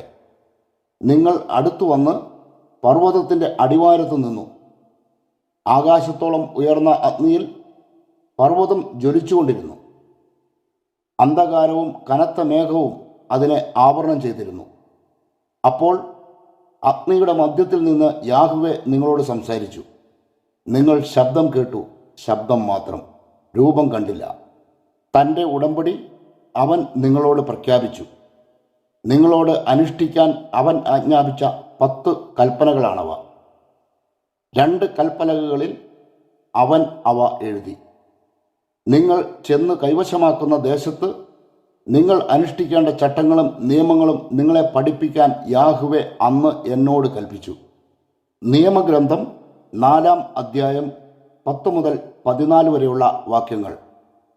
സമസ്തവും നിറവേറുവോളം നിലനിൽക്കുമെന്ന് യേശുവ പ്രഖ്യാപിച്ചത് ഈ നിയമങ്ങളെക്കുറിച്ചാണ്. കൽപ്പലകകളിൽ നിയമങ്ങൾ എഴുതിയ യാഹ്വേ തന്നെയാണ് യേശുവ. 33 വർഷങ്ങൾ ഈ ഭൂമിയിൽ മനുഷ്യനായി ജീവിച്ച യേശുവ ഇന്ന് സ്വർഗത്തിലും ഭൂമിയിലുമുള്ള സകല അധികാരങ്ങളും കൈയാളുന്ന ദൈവമാണ്. അവന് മാതാവോ പിതാവോ വംശാവലിയോ ഇല്ല. ആരംഭമോ അവസാനമോ ഇല്ലാത്ത ദൈവം നിർമ്മിച്ച നിയമങ്ങളിലെ പോരായ്മകൾ പരിഹരിക്കാനുള്ള വിഫല ശ്രമമാണ് കൃമിയും കീടവുമായ ചില മനുഷ്യർ നടത്തുന്നത്. മാറുന്ന മനുഷ്യനും മാറ്റമില്ലാത്ത ദൈവവും. ദൈവം നിയമങ്ങൾ നിർമ്മിച്ചത് തൻ്റെ സ്വഭാവത്തിന് ചേർന്ന വിധമാണ്. ദൈവം പരിശുദ്ധനായിരിക്കുന്നത് പോലെ ദൈവിക നിയമങ്ങളിലും പരിശുദ്ധി ദർശിക്കാൻ കഴിയും. എന്തെന്നാൽ ദൈവത്തെപ്പോലെ ദൈവമക്കളും പരിശുദ്ധരായിരിക്കേണ്ടതിനാണ് അവിടുന്ന് നിയമങ്ങൾ നൽകിയത്. കേഫായുടെ ഉപദേശം ഒരിക്കൽ കൂടി ശ്രദ്ധിക്കുക. നിങ്ങളെ വിളിച്ചവൻ പരിശുദ്ധനായിരിക്കുന്നത് പോലെ എല്ലാ പ്രവൃത്തികളിലും നിങ്ങളും പരിശുദ്ധരായിരിക്കുവിൻ. ഇങ്ങനെ എഴുതപ്പെട്ടിരിക്കുന്നു, ഞാൻ പരിശുദ്ധനായിരിക്കുന്നത് കൊണ്ട് നിങ്ങളും പരിശുദ്ധരായിരിക്കുവിൻ. കേഫ എഴുതിയ 1-ാം ലേഖനം 1-ാം അധ്യായം 15-16 വാക്യങ്ങൾ. പരിശുദ്ധനായ ദൈവത്തിന് നമ്മോടൊത്ത് വസിക്കണമെങ്കിൽ നമ്മിൽ അശുദ്ധമായതൊന്നും ഉണ്ടാകാൻ പാടില്ല. അശുദ്ധി നിലനിൽക്കുന്നിടത്ത് ദൈവത്തിന് വസിക്കാനോ സന്ദർശിക്കാൻ പോലുമോ സാധിക്കില്ല എന്നതും അനുഭവത്തിലൂടെ തെളിയിക്കപ്പെട്ടതാണ്. ആഖാൻ എന്ന ഒരു വ്യക്തിയുടെ ഭവനത്തിൽ സൂക്ഷിച്ചിരുന്ന നിഷിദ്ധ വസ്തുക്കൾ മൂലം ഇസ്രായേൽ ജനത്തിൽ നിന്ന് തന്നെ അകന്നുപോയ പരിശുദ്ധനാണ് നമ്മുടെ ദൈവം. ആ ദൈവത്തിന് അന്നും ഇന്നും ഒരേ സ്വഭാവം തന്നെയാണ്. മനുഷ്യൻ്റെ സ്വഭാവം മാറുന്നതിനനുസരിച്ച് ദൈവത്തിൻ്റെ സ്വഭാവത്തിൽ മാറ്റങ്ങളൊന്നും സംഭവിക്കുന്നില്ല. ഈ വെളിപ്പെടുത്തൽ ശ്രദ്ധിക്കുക. യേശുവ മശിയാഹ് ഇന്നലെയും ഇന്നും എന്നും ഒരേ ആൾ തന്നെയാണ്. ഹെബ്രായ ലേഖനം 13-ാം അധ്യായം 8-ാം വാക്യം.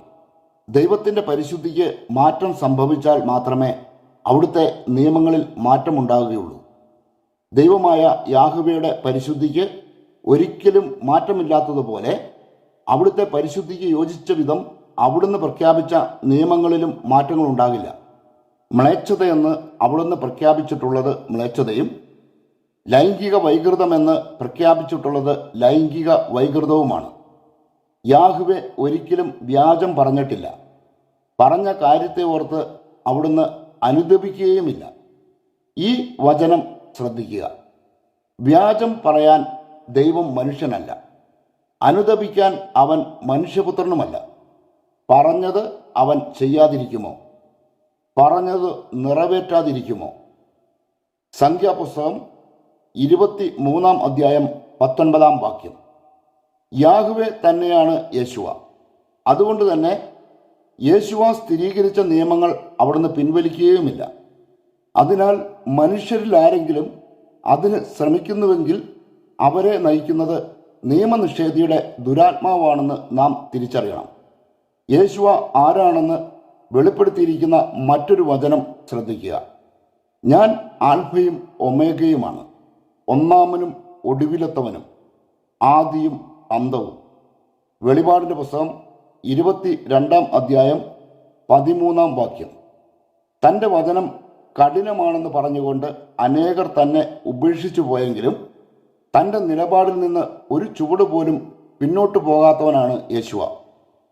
അവശേഷിച്ചത് 12 ശിഷ്യന്മാർ മാത്രമായിരുന്നു. ബൈബിളിൽ ഇത് രേഖപ്പെടുത്തിയിരിക്കുന്നത് നോക്കുക. ഇതിനുശേഷം അവൻ്റെ ശിഷ്യന്മാരിൽ വളരെ പേർ അവനെ വിട്ടുപോയി. അവർ പിന്നീട് ഒരിക്കലും അവൻ്റെ കൂടെ നടന്നില്ല.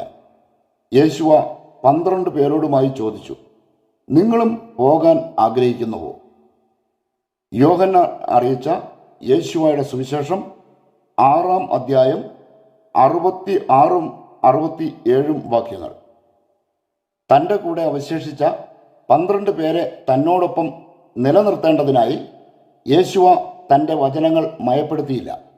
മറിച്ച് നിങ്ങളും പോകാൻ ആഗ്രഹിക്കുന്നുവോ എന്നാണ് അവിടുന്ന് തൻ്റെ ശിഷ്യന്മാരോട് ചോദിച്ചത്. പ്രബോധനങ്ങളിലോ നിയമങ്ങളിലോ യാതൊരുവിധ വിട്ടുവീഴ്ചയ്ക്കും ദൈവം ഒരിക്കലും തയ്യാറായിട്ടില്ല. പരിശുദ്ധിയിൽ വിട്ടുവീഴ്ചയ്ക്ക് തയ്യാറായാൽ ദൈവം ദൈവമല്ലാതായി മാറും. മനുഷ്യൻ അധപ്പതിക്കുന്നതിനനുസരിച്ച് ദൈവവും അധപ്പതിക്കുമോ? നാം ഓരോരുത്തരും സ്വയം ചോദിക്കേണ്ട ചോദ്യമാണിത്.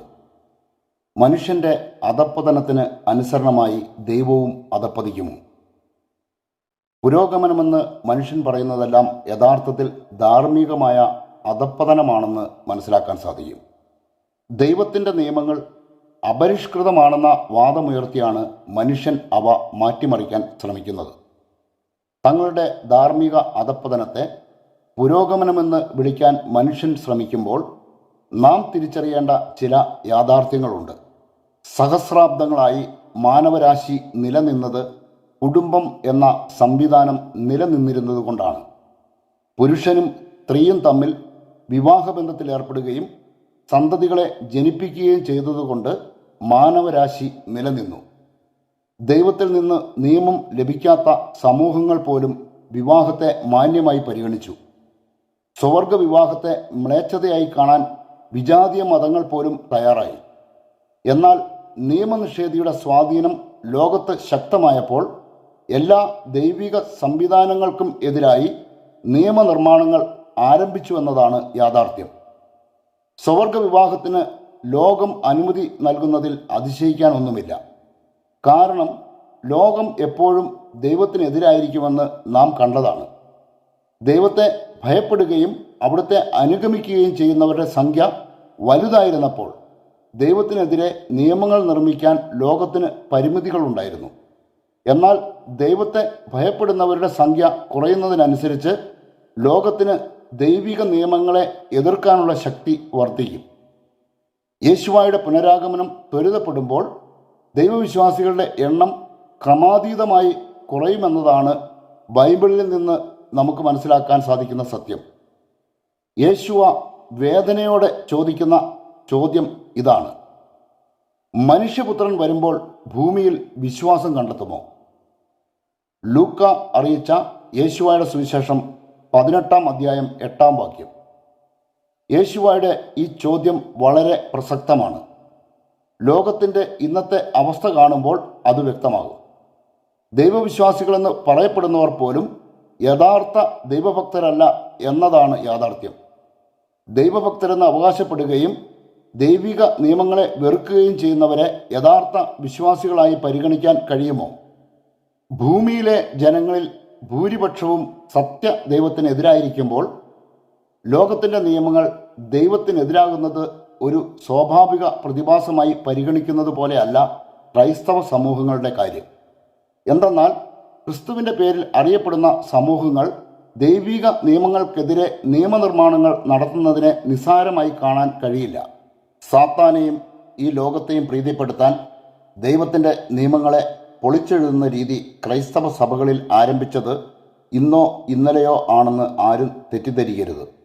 സഭയുടെ നിയന്ത്രണം കോൺസ്റ്റന്റൈൻ ഏറ്റെടുത്ത കാലം മുതൽ ഓരോ ഘട്ടങ്ങളിലും നിയമപരിഷ്കരണങ്ങളും നിയമനിർമ്മാണങ്ങളും നടന്നിട്ടുണ്ടെന്ന് പ്രാരംഭത്തിൽ നാം കണ്ടു. വിജാതീയരുമായി വിവാഹബന്ധത്തിൽ ഏർപ്പെടരുതെന്ന നിയമം നിലനിൽക്കെ വിജാതീയരുമായുള്ള വിവാഹങ്ങൾ പള്ളിയിൽ വെച്ച് നടത്തിക്കൊടുത്തുകൊണ്ട് ദൈവത്തെ വെല്ലുവിളിക്കുന്നവരാണ് കത്തോലിക്ക ആചാര്യന്മാർ. ക്രൈസ്തവ സമൂഹങ്ങളിൽ നിയമനിഷേധികളുടെ സംഖ്യ വർദ്ധിച്ചുവെന്നും തങ്ങളുടേതല്ലാത്ത കാരണത്താൽ ക്രൈസ്തവ സമൂഹങ്ങളിൽ ജനിക്കേണ്ടി വന്ന അവിശ്വാസികളെ കൊണ്ട് ഈ സമൂഹങ്ങൾ നിറഞ്ഞുവെന്നും നാം ഇവിടെ തിരിച്ചറിയണം. മ്ലേച്ഛതയും വിനാശവും. ഈ പ്രവചനം ശ്രദ്ധിക്കുക. ദൈവാലയത്തിൻ്റെ ചിറകിന്മേൽ വിനാശകരമായ മ്ലേച്ഛത വരും. നിർണയിക്കപ്പെട്ടിരിക്കുന്ന വിധി വിനാശകന്റെ മേൽ പതിക്കുന്നതുവരെ അത് അവിടെ നിൽക്കും. ദാനിയേലിൻ്റെ പ്രവചന ഗ്രന്ഥം 9-ാം അധ്യായം 27-ാം വാക്യം. ക്രിസ്തുവിൻ്റെ സഭയാണ് യഥാർത്ഥ ദൈവാലയം. ക്രിസ്തുവിൻ്റെ സഭയാണ് ദൈവാലയമെങ്കിൽ പറക്കാനുള്ള അവയവമാണ് ചിറക്. ചിറകിന്മേൽ വിനാശകരമായ മ്ലേച്ഛത പ്രതിഷ്ഠിക്കുന്നതോടെ പറക്കാനുള്ള കഴിവ് നഷ്ടപ്പെടും. പറന്നുയരാനോ പറന്ന് രക്ഷപ്പെടാനോ കഴിയാത്ത അവസ്ഥയിൽ സഭയെ കെട്ടിയിടുന്ന അവസ്ഥയാണ് വിനാശകരമായ മ്ലേച്ഛത പ്രതിഷ്ഠിക്കപ്പെടുന്നതോടെ സംജാതമാകുന്നത്. സഭയുടെ വളർച്ച അവസാനിക്കുമെന്ന് മാത്രമല്ല, പരിഹാസപാത്രമായി മാറുകയും ചെയ്യും. ഇതാണ് വിനാശകരമായ മ്ലേച്ഛത സ്ഥാപിക്കപ്പെടുന്നതോടെ സഭയ്ക്ക് സംഭവിക്കാൻ പോകുന്നത്. മ്ലേച്ഛത എന്താണെന്നും വിനാശം എന്താണെന്നും ബൈബിളിൽ നിന്ന് മനസ്സിലാക്കിയാൽ വിനാശകരമായ മ്ലേച്ഛത പ്രതിഷ്ഠിക്കപ്പെടുന്നത് എപ്പോഴാണെന്ന് തിരിച്ചറിയാൻ നമുക്ക് സാധിക്കും. യെരുശലേമിൽ തകർന്നു കിടക്കുന്ന ആലയമാണ് പ്രവചനങ്ങളിൽ പരാമർശിക്കുന്ന ദൈവാലയമെന്ന് തെറ്റിദ്ധരിക്കപ്പെട്ട അനേകർ ക്രൈസ്തവരുടെ ഇടയിലുണ്ട്. ശലോമോൻ പണി കഴിപ്പിച്ചതും പിന്നീട് പലപ്പോഴായി തകർക്കപ്പെടുകയും പുനരുദ്ധരിക്കപ്പെടുകയും ചെയ്തിട്ടുള്ളതുമായ ഈ ആലയം ഇന്ന് കല്ലിന്മേൽ കല്ല് ശേഷിക്കാത്ത വിധം തകർക്കപ്പെട്ട അവസ്ഥയിലാണുള്ളത്. ഈ ആലയം പുനഃസ്ഥാപിക്കപ്പെടും എന്ന മിഥ്യാധാരണയിലാണ് യഹൂദർ ജീവിക്കുന്നത്. പ്രവചനങ്ങളെ വേണ്ട വിധത്തിൽ ഗ്രഹിക്കാത്തവരുടെ തലമുറയിലെ ശേഷിപ്പാണ് ഇന്ന് നാം കാണുന്ന യഹൂദർ എന്നതുകൊണ്ട് തങ്ങളുടെ കാത്തിരിപ്പിൻ്റെ വ്യർത്ഥത അവർ മനസ്സിലാക്കാൻ പോകുന്നില്ല. എന്നാൽ ക്രിസ്ത്യാനികൾ എന്ന് അവകാശപ്പെടുന്നവർ യഹൂദരുടെ മിഥ്യാധാരണയെ പിന്തുടരുന്നതിലെ സാങ്കത്യമാണ് മനോവയ്ക്ക് മനസ്സിലാകാത്തത്. കൂടുതൽ വിവരണത്തിന് മുതിരാതെ പ്രവചനങ്ങളിൽ പരാമർശിക്കപ്പെടുന്ന ദൈവാലയം ഏതാണെന്ന് വ്യക്തമാക്കാം. പ്രവചനങ്ങളിൽ പരാമർശിക്കപ്പെടുന്നത് ശലോമോൻ നിർമ്മിച്ച ദൈവാലയമല്ല, യേശുവ നിർമ്മിക്കുന്ന ദൈവാലയമായ അവിടുത്തെ സഭയാണ്. ഇത് മനസ്സിലാകണമെങ്കിൽ യെസക്കിയേൽ പ്രവചിച്ചിരിക്കുന്ന ഭാവി ദൈവാലയത്തെക്കുറിച്ച് പഠിച്ചാൽ മതി. നിലവിലുള്ള ദൈവാലയത്തെക്കുറിച്ചാണ് പ്രവചനമെങ്കിൽ ഭാവി ദൈവാലയം എന്ന് പറയുമായിരുന്നില്ല, മറിച്ച് പുനരുദ്ധാരണം എന്നേ പറയുമായിരുന്നുള്ളൂ. യെസക്കിയേൽ പ്രവചിച്ചത് യേശുവ സ്ഥാപിച്ച സഭയെക്കുറിച്ചാണ്. ഈ സഭയിലാണ് വിനാശകരമായ മ്ലേച്ഛത പ്രതിഷ്ഠിക്കപ്പെടുന്നത്. സഭയുടെ ചിറകിൽ വിനാശകരമായ മ്ലേച്ഛത വന്നാൽ അതോടെ സഭയുടെ വളർച്ച ഇല്ലാതാകുകയും ശിഥിലീകരണം ആരംഭിക്കുകയും ചെയ്യും. അതാണ് യേശുവ അരുളി ചെയ്ത വിശ്വാസത്യാഗം. അനേകർ വിശ്വാസം സ്വീകരിക്കുകയും ക്രിസ്തുവിൻ്റെ സഭയിലേക്ക് കടന്നു വരികയും ചെയ്യുന്ന വളർച്ചയുടെ കാലഘട്ടം അവസാനിച്ച് അനേകർ വിശ്വാസം ഉപേക്ഷിക്കുന്ന വിശ്വാസത്യാഗത്തിൻ്റെ കാലഘട്ടം ആരംഭിക്കുന്നതാണ് വിനാശകരമായ മ്ലേച്ഛത സ്ഥാപിക്കപ്പെടുന്നതിൻ്റെ അടയാളങ്ങളിൽ ഒന്ന്. വിശ്വാസത്യാഗത്തിൻ്റെ ഈ കാലഘട്ടത്തെക്കുറിച്ച് യേശുവ തന്നെ മുന്നറിയിപ്പ് നൽകിയിട്ടുണ്ട്. ഈ വചനം ശ്രദ്ധിക്കുക. അനേകർ വിശ്വാസം ഉപേക്ഷിക്കുകയും പരസ്പരം ഒറ്റുകൊടുക്കുകയും ദ്വേഷിക്കുകയും ചെയ്യും. മത്തായി അറിയിച്ച യേശുവയുടെ സുവിശേഷം 24-ാം അധ്യായം 10-ാം വാക്യം. യുഗാന്തത്തിൻ്റെ അടയാളം എന്താണെന്ന ചോദ്യത്തിനുള്ള ഉത്തരമായാണ് യേശുവ ഇപ്രകാരം അരുളി ചെയ്തത്. ദാനിയേൽ പ്രവചനം ഉദ്ധരിച്ചുകൊണ്ട് വിനാശകരമായ മ്ലേച്ഛത പ്രത്യക്ഷപ്പെടുന്നതിനെക്കുറിച്ച് പ്രഖ്യാപനം നടത്തിയതും ഈ അവസരത്തിൽ തന്നെയാണ്. 15-ാമത്തെ വാക്യത്തിൽ അത് വായിക്കാൻ കഴിയും.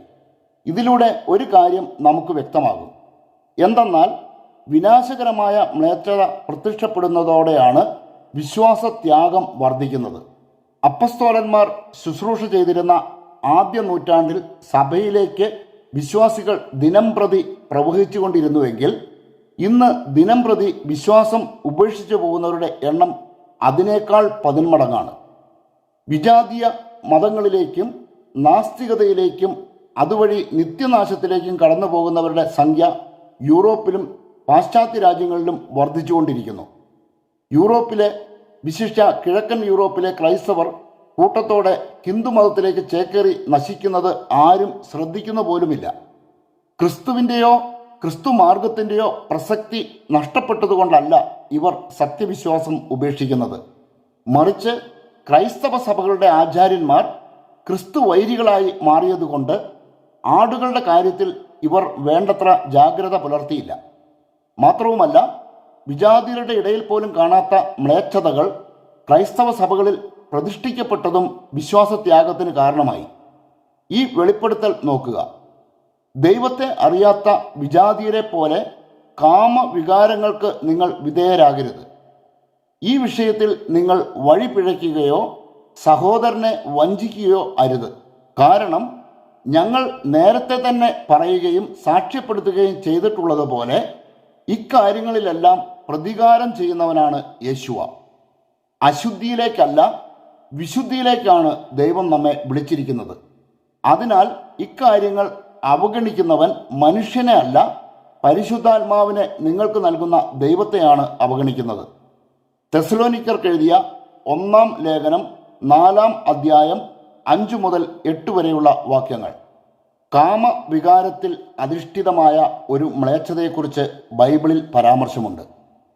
അത് സ്വവർഗരതിയാണ്. വിനാശം, മ്ലേച്ഛത എന്നീ വാക്കുകളിൽ ഒന്നിനെ ഈ മാരകപാപം പ്രതിനിധീകരിക്കുന്നു. ആയതിനാൽ ദൈവം വെളിപ്പെടുത്തിയ മ്ലേച്ഛത ഏതാണെന്ന് നോക്കുക. സ്ത്രീയോട് കൂടെ എന്ന പോലെ പുരുഷനോട് കൂടെ നീ ശയിക്കരുത്, അത് മ്ലേച്ഛതയാകുന്നു. ലേവ്യരുടെ പുസ്തകം 18-ാം അധ്യായം 22-ാം വാക്യം. സ്വവർഗരതിയാണ് മ്ലേച്ഛതയെങ്കിൽ ഈ തിന്മയുമായി വിനാശത്തിന് ബന്ധമുണ്ട് എന്നതാണ് യഥാർത്ഥ സത്യം.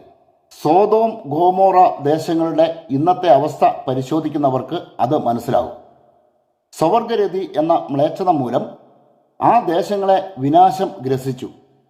പിന്നീട് ഇന്നുവരെ ആ ദേശങ്ങൾ പൂർവസ്ഥിതി പ്രാപിച്ചിട്ടില്ല എന്നതിലൂടെ അവയ്ക്കുമേൽ നിബന്ധിച്ചത് വിനാശമാണെന്ന് മനസ്സിലാക്കാൻ സാധിക്കും. അതായത് സ്വവർഗരതി എന്നത് വിനാശത്തെ ക്ഷണിച്ചു വരുത്തുന്ന മ്ലേച്ഛതയാണ്. സോദോം ഗോമോറ ദേശങ്ങളെ എങ്ങനെ വിനാശം ഗ്രസിച്ചുവോ അതുപോലെ തന്നെ സ്വവർഗരതിയെ അംഗീകരിക്കുന്ന രാജ്യങ്ങളെയും സമൂഹങ്ങളെയും വിനാശം ഗ്രസിക്കും. അതെ, പൂർവസ്ഥിതി പ്രാപിക്കാത്ത വിധം അവ നശിപ്പിക്കപ്പെടും.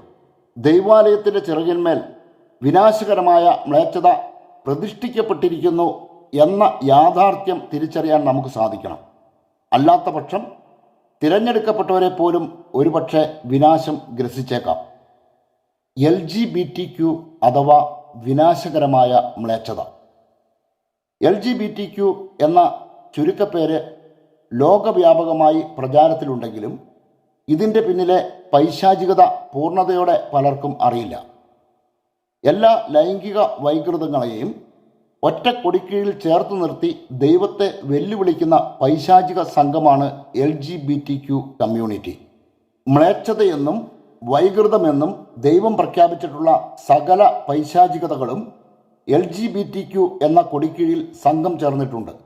പുരുഷനുമായി ഇണചേരുന്ന പുരുഷനും സ്ത്രീയുമായി ഇണചേരുന്ന സ്ത്രീയും മൃഗങ്ങളുമായി വേഴ്ച നടത്തുന്ന സ്ത്രീ പുരുഷന്മാരും മാത്രമല്ല, ശവങ്ങളുമായി വേഴ്ച നടത്തുന്നവരും ലൈംഗികത ആസ്വദിക്കാൻ ഏതു മാർഗവും സ്വീകരിക്കുന്നവരും ഈ അധമ സംഘത്തിൻ്റെ ഭാഗമാണ്. LGBTQ എന്ന ചുരുക്കപ്പേരിൻ്റെ പൂർണ്ണരൂപം മനസ്സിലാക്കുമ്പോൾ എത്രത്തോളം വലിയ പൈശാചികതയാണ് ഇതെന്ന് വ്യക്തമാകും. LGBTQ എന്ന ചുരുക്കപ്പേരിലെ ഓരോ അക്ഷരവും ഓരോ മ്ലേച്ഛതയെ പ്രതിനിധാനം ചെയ്യുന്നു. ലെസ്ബിയൻ, ഗേ, ബൈസെക്ഷുവൽ, ട്രാൻസ്സെക്ഷുവൽ, ക്വീർ അഥവാ ക്വസ്റ്റ്യനിങ് എന്നീ ലൈംഗിക വൈകൃതങ്ങളെയാണ് LGBTQ എന്ന ചുരുക്കപ്പേരിൽ അവതരിപ്പിക്കുന്നത്. തുടക്കത്തിൽ ഇത് 3 തരം രതിവൈകൃതങ്ങളുടെ കൂട്ടായ്മയായിരുന്നു. LGB എന്ന ചുരുക്കപ്പേരിലാണ് അന്ന് ഈ പൈശാചിക സംഘം അറിയപ്പെട്ടിരുന്നത്. L എന്ന അക്ഷരം പ്രതിനിധാനം ചെയ്യുന്നത് സ്ത്രീയും തമ്മിലുള്ള രതിവൈകൃതത്തെയാണ്. പുരുഷനും തമ്മിലുള്ള രതിവൈകൃതത്തെ G എന്ന അക്ഷരം പ്രതിനിധീകരിക്കുന്നു. എന്നാൽ ബൈസെക്ഷുവലിൻ്റെ ചുരുക്കമായ B എന്ന അക്ഷരം ലിംഗഭേദം പരിഗണിക്കാത്തവരെയാണ് പ്രതിനിധാനം ചെയ്യുന്നത്. അതായത് ഇക്കൂട്ടർ സ്വർഗരതിയും എതിർ ലിംഗത്തിൽപ്പെട്ടവരുമായുള്ള ലൈംഗിക ബന്ധവും ഒരേപോലെ ആസ്വദിക്കും. ഈ 3 വിഭാഗങ്ങൾ ചേരുന്ന മ്ലേച്ഛ സംഘമാണ് LGB എന്ന പേരിൽ അറിയപ്പെട്ടിരുന്നത്. പിന്നീട് ഓരോ അക്ഷരങ്ങൾ കൂട്ടിച്ചേർത്ത് ഈ പൈശാചിക സമൂഹത്തെ വിപുലപ്പെടുത്തി. ട്രാൻസ്സെക്ഷുവൽ വിഭാഗത്തെ കൂടി ചേർത്തപ്പോൾ ഈ കമ്മ്യൂണിറ്റിയുടെ പേര് LGBT എന്നായി. ലിംഗമാറ്റം നടത്തിയവരാണ് ട്രാൻസ്സെക്ഷുവലുകൾ. ട്രാൻസ്ജെൻഡർ, ട്രാൻസ് വുമൺ എന്നിങ്ങനെ ഈ ജീവികൾ അറിയപ്പെടുന്നു. പുരുഷനായി ജനിക്കുകയും എന്നാൽ സ്ത്രീയായി ജീവിക്കാൻ ആഗ്രഹിച്ച് ശരീരത്തിൽ രൂപമാറ്റം വരുത്തുകയും ചെയ്തവരാണ് ഇവരിൽ ഒരു വിഭാഗം. മറ്റേ വിഭാഗമാകട്ടെ സ്ത്രീയായി ജീവിക്കാൻ ഇഷ്ടമില്ലാത്തതുകൊണ്ട് പുരുഷലിംഗത്തിലേക്ക് രൂപമാറ്റം വരുത്തിയവരാണ്. ലിംഗമാറ്റം നടത്തിയവർ ജീവിതകാലം മുഴുവൻ ഹോർമോൺ പ്രയോഗം നടത്തിക്കൊണ്ടാണ് തങ്ങളുടെ പുതിയ രൂപമാറ്റത്തിൽ തുടരുന്നത്. അടുത്തതായി ഈ പൈശാചിക സംഘത്തിലേക്ക് കൂട്ടിച്ചേർക്കപ്പെട്ടത് Q എന്ന അക്ഷരമാണ്. ഏതു തരത്തിലുള്ള ലൈംഗിക ആസ്വാദനത്തിനും വ്യക്തികൾക്ക് അവകാശമുണ്ടെന്ന് വാദിക്കുന്നവരെയാണ് Q എന്ന അക്ഷരം സൂചിപ്പിക്കുന്നത്. ക്വീർ അല്ലെങ്കിൽ ക്വസ്റ്റ്യനിങ് എന്നതിൻ്റെ ചുരുക്കമാണ് Q. പെഡോഫീലിയ, നെക്രോഫീലിയ, സുവോഫീലിയ തുടങ്ങിയ മാരക ലൈംഗിക മനോരോഗത്തിന് അടിമപ്പെട്ടവരും ഈ വിഭാഗത്തിലുണ്ട്. പെഡോഫീലിയ എന്നത് ശിശുക്കളെയും ബാലികാബാലന്മാരെയും ലൈംഗികമായി പീഡിപ്പിക്കുന്ന മനോരോഗമാണ്. മൃതദേഹങ്ങളുമായി രതിവൈകൃതത്തിൽ ഏർപ്പെടുന്ന മനോരോഗമാണ് നെക്രോഫീലിയ. മൃഗങ്ങളുമായി ലൈംഗിക ബന്ധം പുലർത്തുന്ന മനോരോഗത്തിന് സുവോഫീലിയ എന്ന് വിശേഷിപ്പിക്കുന്നു. മൃഗവേഴ്ചക്കാരും ശവവേഴ്ചക്കാരും മുല കുടിക്കുന്ന കുഞ്ഞിനെപ്പോലും രതിവൈകൃതങ്ങൾക്കായി ഉപയോഗിക്കാൻ മടിയില്ലാത്തവരുമായ ശപിക്കപ്പെട്ടവരുടെ സംഘത്തെയാണ് Q എന്ന അക്ഷരം പ്രതിനിധാനം ചെയ്യുന്നത്. Q എന്ന അക്ഷരവും കൂടി ചേർത്ത് വിപുലീകരിച്ചപ്പോൾ ഈ പൈശാചിക സംഘത്തിൻ്റെ പേര് LGBTQ എന്നായി മാറി. നിയമം മൂലം ദൈവം നിരോധിക്കുക മാത്രമല്ല, മ്ലേച്ഛതയാണെന്നും വൈകൃതമാണെന്നും പ്രഖ്യാപിച്ചിട്ടുള്ളതുമായ മാരക പാപങ്ങളാണ് ഇവയെല്ലാം. ദൈവം നൽകിയിരിക്കുന്ന നിയമം നോക്കുക. സ്ത്രീയോ പുരുഷനോ മൃഗങ്ങളുമായി ലൈംഗിക ബന്ധത്തിലേർപ്പെട്ട് തന്നെ അശുദ്ധരാക്കരുത്. അത് ലൈംഗിക വൈകൃതമാണ്. ലേവ്യരുടെ പുസ്തകം 18-ാം അധ്യായം 23-ാം വാക്യം. LGBTQ എന്ന ചുരുക്കപ്പേരിനോടൊപ്പം I, A എന്നീ അക്ഷരങ്ങൾ കൂടി ചേർത്ത് ഇവറ്റകളുടെ സംഘശക്തി ഇപ്പോൾ വർദ്ധിപ്പിച്ചിട്ടുണ്ട്. അതായത് ഈ രതിവൈകൃത സംഘത്തിൻ്റെ ഏറ്റവും പുതിയ ചുരുക്കപ്പേര് LGBTQIA+ എന്നാണ്.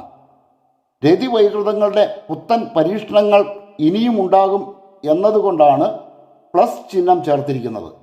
അതായത് LGBTQIA+ എന്ന ചുരുക്കെഴുത്ത് തുടർച്ചയായി വിപുലീകരിക്കുന്നതിലേക്ക് നയിക്കുന്ന ഒരു തുടർ പ്രക്രിയയാണ്.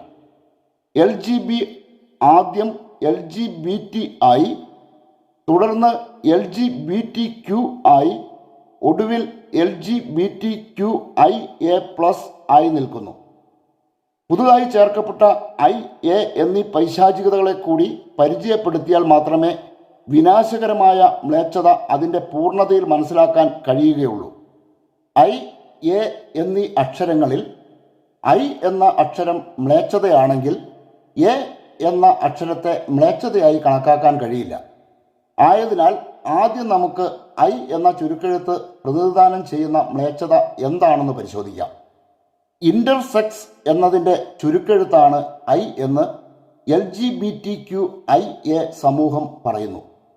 എന്നാൽ യഥാർത്ഥത്തിൽ ഇന്റർസെക്സിനെ മാത്രമല്ല ഈ അക്ഷരം സൂചിപ്പിക്കുന്നത്. പൊതുസമൂഹം ഒന്നടങ്കം തങ്ങളെ കല്ലെറിയുമെന്നും തങ്ങൾക്ക് ഇപ്പോൾ ലഭിച്ചുകൊണ്ടിരിക്കുന്ന പരിഗണനകൾ ഒറ്റയടിക്ക് നഷ്ടപ്പെടുമെന്നും ഉറപ്പുള്ളതുകൊണ്ട് ഇവർ യഥാർത്ഥ സത്യം മറച്ചുവെക്കുന്നു. അതായത് ഐ എന്ന ചുരുക്കെഴുത്തിന് പിന്നിൽ ഇന്റർസെക്സ് എന്ന വിഭാഗം മാത്രമല്ല, ഇൻസെസ്റ്റ് എന്ന വിഭാഗം കൂടിയുണ്ട്. രക്തബന്ധമുള്ളവർ തമ്മിലുള്ള ലൈംഗിക ബന്ധമാണിത്. ഇതിൻ്റെ മലയാള പദം അഗമ്യഗമനം എന്നാണ്. മകനും അമ്മയും തമ്മിലും മകളും പിതാവും തമ്മിലും സഹോദരീ സഹോദരന്മാർ തമ്മിലും ഏർപ്പെടുന്ന ലൈംഗിക ബന്ധം ഇൻസെസ്റ്റ് വിഭാഗത്തിൽപ്പെടുന്നു. ഇത്തരം ലൈംഗിക വീഴ്ചകളെ നിയമം മൂലം ദൈവം നിരോധിച്ചിട്ടുണ്ട്. ദൈവത്തിൻ്റെ നിയമം ശ്രദ്ധിക്കുക. നിങ്ങളിൽ ആരും തൻ്റെ ചാർച്ചക്കാരുടെ നഗ്നത അനാവൃതമാക്കാൻ അവരെ സമീപിക്കരുത്. ഞാനാണ് യാഹ്വേ. ലേവ്യരുടെ പുസ്തകം 18-ാം അധ്യായം 6-ാം വാക്യം. അഗമ്യഗമനത്തെ സംബന്ധിക്കുന്ന ദൈവിക നിയമം ശ്രദ്ധിക്കുക. നിന്റെ മാതാവിൻ്റെ നഗ്നത അനാവൃതമാക്കി നിന്റെ പിതാവിനെ അപമാനിക്കരുത്. അവൾ നിന്റെ അമ്മയായതുകൊണ്ടും അവളുടെ നഗ്നത അനാവൃതമാക്കരുത്. നിന്റെ പിതാവിൻ്റെ ഭാര്യയുടെ നഗ്നത നീ അനാവൃതമാക്കരുത്. അത് നിന്റെ പിതാവിൻ്റെ തന്നെ നഗ്നതയാണ്. നിന്റെ സഹോദരിയുടെ, നിന്റെ പിതാവിൻ്റെയോ മാതാവിൻ്റെയോ പുത്രിയുടെ, അവൾ സ്വദേശത്തോ അന്യദേശത്തോ ജനിച്ചവളാകട്ടെ, നഗ്നത അനാവൃതമാക്കരുത്. നിന്റെ മകൻ്റെ മകളുടെയോ മകളുടെ മകളുടെയോ നഗ്നത നീ അനാവൃതമാക്കരുത്. കാരണം അവരുടെ നഗ്നത നിന്റെ തന്നെ നഗ്നതയാണ്. നിന്റെ പിതാവിൻ്റെ ഭാര്യയിൽ അവന് ജനിച്ച മകൾ നിന്റെ സഹോദരിയാണ്. നീ അവളുടെ നഗ്നത അനാവൃതമാക്കരുത്. നിന്റെ പിതാവിൻ്റെ സഹോദരിയുടെ നഗ്നത നീ അനാവൃതമാക്കരുത്. അവൾ നിന്റെ പിതാവിൻ്റെ അടുത്ത ചാർച്ചക്കാരിയാണ്. നിന്റെ മാതാവിൻ്റെ സഹോദരിയുടെ നഗ്നത നീ അനാവൃതമാക്കരുത്. അവൾ നിന്റെ മാതാവിൻ്റെ അടുത്ത ചാർച്ചക്കാരിയാണ്. നിന്റെ പിതൃ സഹോദരനെ അവൻ്റെ ഭാര്യയുടെ നഗ്നത അനാവൃതമാക്കി അപമാനിക്കരുത്. അവൾ നിന്റെ ചാർച്ചക്കാരിയാണ്. നിന്റെ മരുമകളുടെ നഗ്നത നീ അനാവൃതമാക്കരുത്. കാരണം അവൾ നിന്റെ പുത്രൻ്റെ ഭാര്യയാണ്. അവളുടെ നഗ്നത നീ അനാവൃതമാക്കരുത്. നിന്റെ സഹോദരൻ്റെ ഭാര്യയുടെ നഗ്നത നീ അനാവൃതമാക്കരുത്. അത് നിന്റെ സഹോദരൻ്റെ നഗ്നതയാണ്.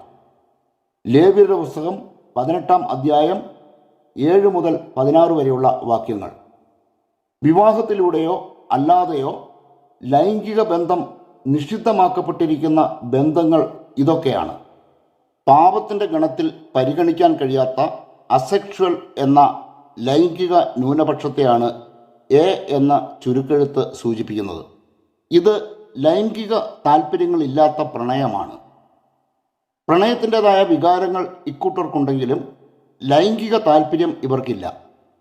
അതായത് അസെക്ഷൽ ആയിരിക്കുക എന്നതിനർത്ഥം ഒരാൾക്ക് മറ്റ് ആളുകളോട് ലൈംഗിക ആകർഷണം അനുഭവപ്പെടുന്നില്ല എന്നാണ്. അസെക്ഷൽ ആളുകൾക്ക് മറ്റുള്ളവരുമായി പ്രണയബന്ധം പുലർത്താനും മറ്റുള്ളവരോട് പ്രണയ ആകർഷണം അനുഭവിക്കാനും കഴിയും. എന്നാൽ അവർക്ക് ലൈംഗിക താല്പര്യമില്ല.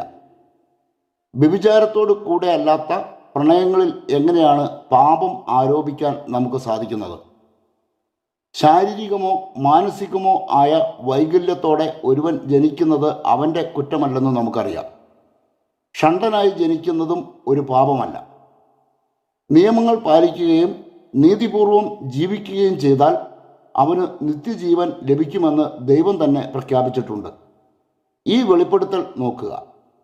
നിയമവിരുദ്ധമായ പ്രവൃത്തിയിൽ ഏർപ്പെടാത്ത ഷണ്ഡനും അനുഗ്രഹീതനാണ്. നിയമവിരുദ്ധമായ പ്രവൃത്തിയിൽ ഏർപ്പെടുകയോ യാഹ്വയ്ക്കെതിരെ അകൃത്യങ്ങൾ ആലോചിക്കുകയോ ചെയ്യാത്ത ഷണ്ഡനും അനുഗ്രഹീതനാണ്. അവൻ്റെ വിശ്വസ്തതയ്ക്ക് പ്രതിഫലം ലഭിക്കും. യാഹ്വയുടെ ആലയത്തിൽ അവന് ആനന്ദകരമായ സ്ഥാനം ലഭിക്കും. ജ്ഞാനത്തിൻ്റെ പുസ്തകം 3-ാം അധ്യായം 14-ാം വാക്യം.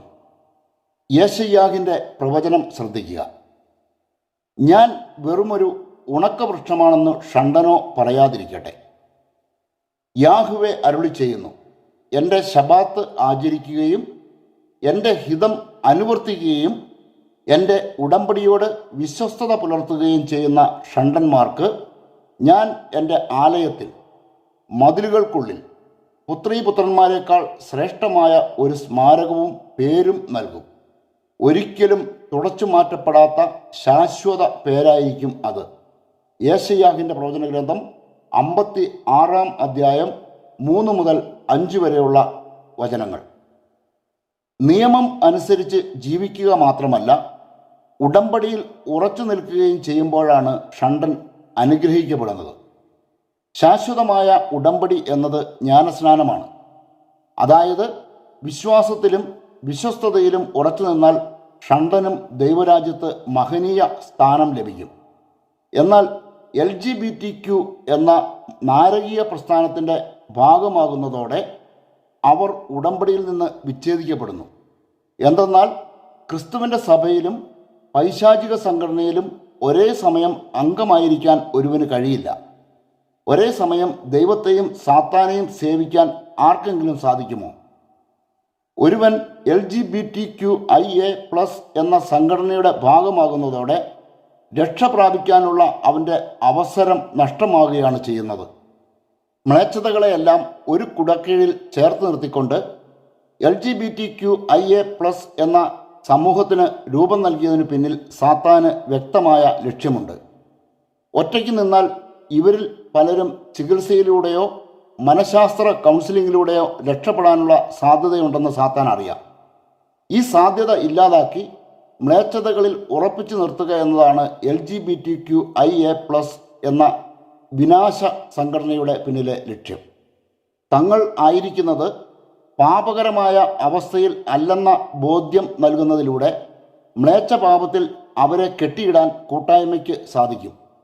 ലജ്ജാകരമായ പ്രവൃത്തികൾക്ക് സാമൂഹിക പരിരക്ഷയും അംഗീകാരവും നേടിക്കൊടുക്കുന്നത് വഴി നിർലജ്ജം ഇവർ സമൂഹത്തിൽ വ്യാപരിക്കുന്നു. സാത്താൻ്റെ നിയന്ത്രണത്തിലുള്ള ഭരണകൂടങ്ങളും രാഷ്ട്രീയ സാംസ്കാരിക പ്രസ്ഥാനങ്ങളും മാധ്യമങ്ങളുമെല്ലാം വലിയ പിന്തുണയാണ് ഇവർക്ക് നൽകിക്കൊണ്ടിരിക്കുന്നത്.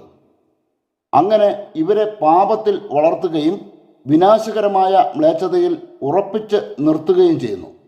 നാം പ്രാരംഭത്തിൽ മനസ്സിലാക്കിയതുപോലെ ലോകാരംഭം മുതൽ ലോകത്തിൻ്റെ നിയമം ദൈവത്തിൻ്റെ നിയമത്തിനെതിരാണ്.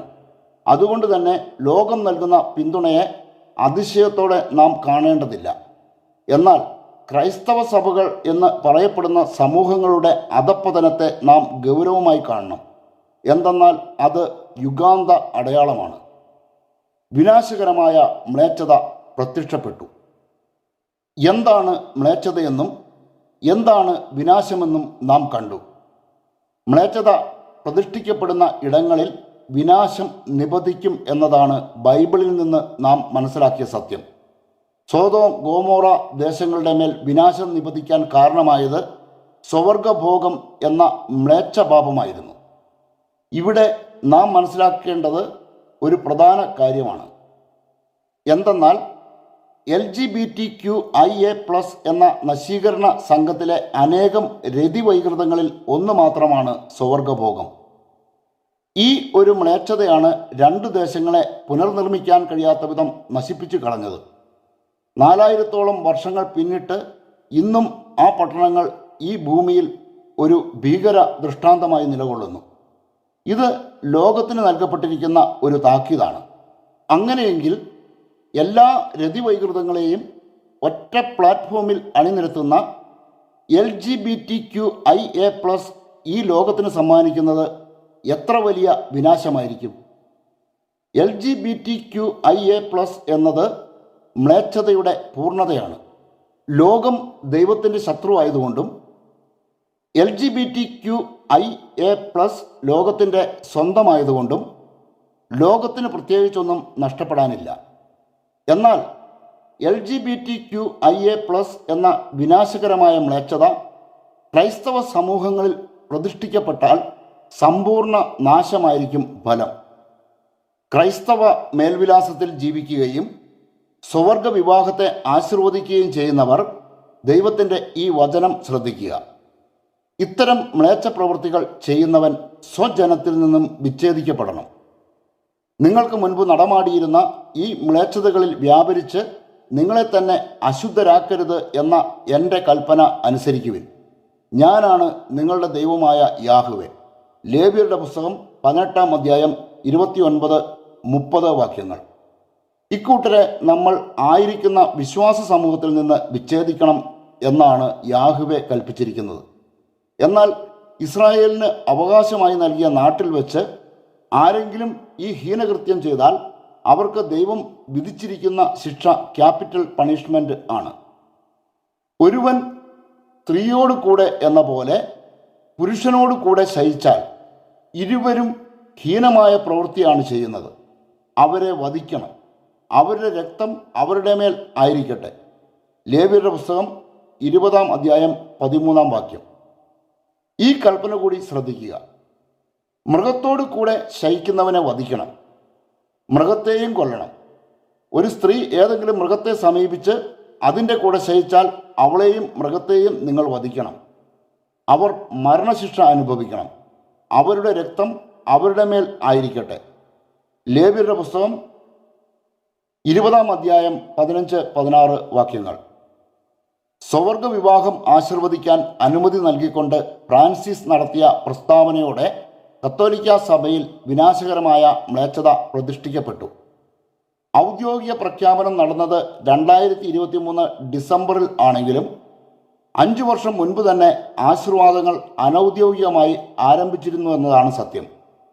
അതായത് സ്വവർഗ വിവാഹം ആശീർവദിക്കാനുള്ള അനുവാദം ഔദ്യോഗികമായി നൽകിയത് ഈ അടുത്ത കാലത്താണെങ്കിലും മൗനാനുവാദത്തോടെ ആശീർവാദം തുടങ്ങിയത് കൊറോണ കാലത്തിനും മുൻപാണ്. മാത്രവുമല്ല, യൂറോപ്പിലെ കത്തോലിക്ക സഭയുടെയും പ്രൊട്ടസ്റ്റന്റ് സഭകളുടെയും സ്ഥാപനങ്ങളുടെ മുൻപിൽ LGBTQIA+ സമൂഹത്തിൻ്റെ പതാകയും ഉയർത്തിക്കഴിഞ്ഞു. പള്ളികളുടെയും ആശുപത്രികളുടെയും മറ്റു സ്ഥാപനങ്ങളുടെയും മുൻപിൽ വിനാശകരമായ മ്ലേച്ഛതയുടെ പതാക വർഷങ്ങൾക്ക് മുൻപ് തന്നെ പ്രത്യക്ഷപ്പെട്ടിരുന്നു. കൂടാതെ ഇപ്പോൾ ഈ സഭകൾ പുറത്തിറക്കുന്ന നോട്ടീസുകൾ പോലും മ്ലേച്ഛ പതാകയുടെ നിറത്തിലാണ്. വത്തിക്കാനിൽ അധികാരം പിടിച്ചെടുത്ത നാൾ മുതൽ ഫ്രാൻസിസ് ശ്രമിച്ചുകൊണ്ടിരുന്നത് വിനാശകരമായ മ്ലേച്ഛത പ്രതിഷ്ഠിക്കാനുള്ള അവസരത്തിനു വേണ്ടിയായിരുന്നു. കാലാകാലങ്ങളിൽ അനേകം മ്ലേച്ഛതകൾ സഭയിൽ പ്രതിഷ്ഠിക്കപ്പെട്ടിട്ടുണ്ടെങ്കിലും വിനാശകരമായ മ്ലേച്ഛത പ്രതിഷ്ഠിക്കപ്പെട്ടിരുന്നില്ല.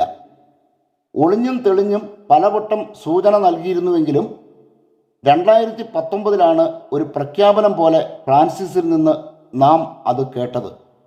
സ്വവർഗ വിവാഹം അംഗീകരിച്ചില്ലെങ്കിൽ കത്തോലിക്ക സഭ ചീട്ടുകൊട്ടാരം പോലെ തകരുമെന്നാണ് വത്തിക്കാനിലെ ഭരണാധികാരിയായ ഫ്രാൻസിസ് 2019 ഏപ്രിൽ മാസത്തിൽ പറഞ്ഞത്.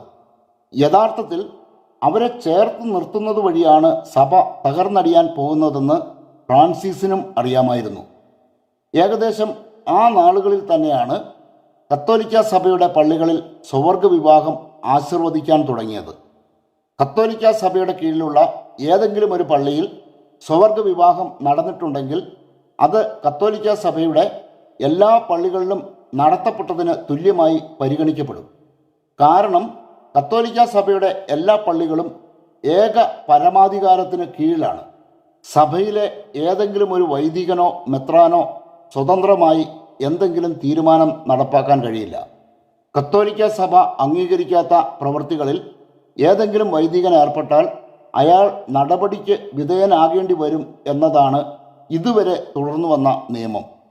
ആയതിനാൽ ഔദ്യോഗിക പ്രഖ്യാപനത്തിന് മുൻപ് തന്നെ ആരംഭിച്ച മ്ലേച്ഛ പ്രവൃത്തികൾക്ക് ഫ്രാൻസിസിൻ്റെ മൗനാനുവാദം ഉണ്ടായിരുന്നുവെന്ന് വ്യക്തം.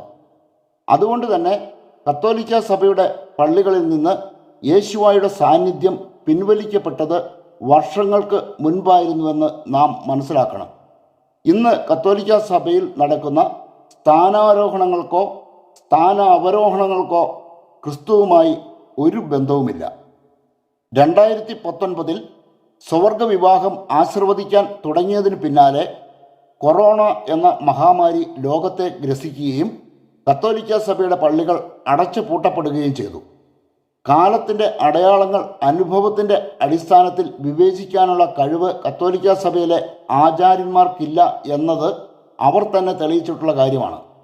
സ്വന്തം കാൽച്ചുവട്ടിലെ മണ്ണ് ഒലിച്ചു പോകുന്നത് തുതിപാഠകരുടെ നടുവിൽ കഴിയുന്ന നേതാക്കന്മാർ അറിയുന്നില്ല, അല്ലെങ്കിൽ അറിഞ്ഞിട്ടും അറിയാത്തതുപോലെ നടിക്കുന്നു.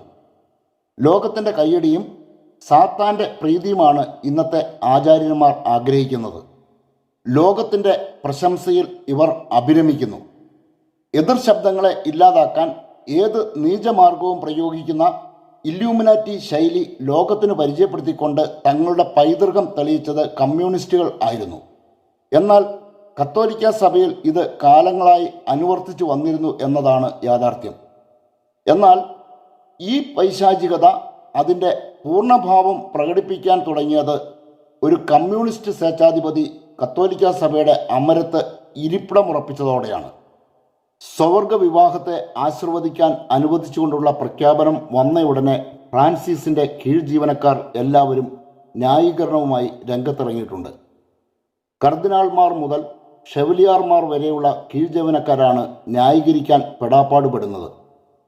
ക്രൈസ്തവരെ പഠിപ്പിക്കാൻ ഇറങ്ങിയിരിക്കുന്നവരുടെ ആത്മീയ അന്ധത എത്രത്തോളമാണെന്ന് ഇവരുടെ ന്യായീകരണം കേൾക്കുമ്പോൾ തന്നെ നമുക്ക് മനസ്സിലാവും.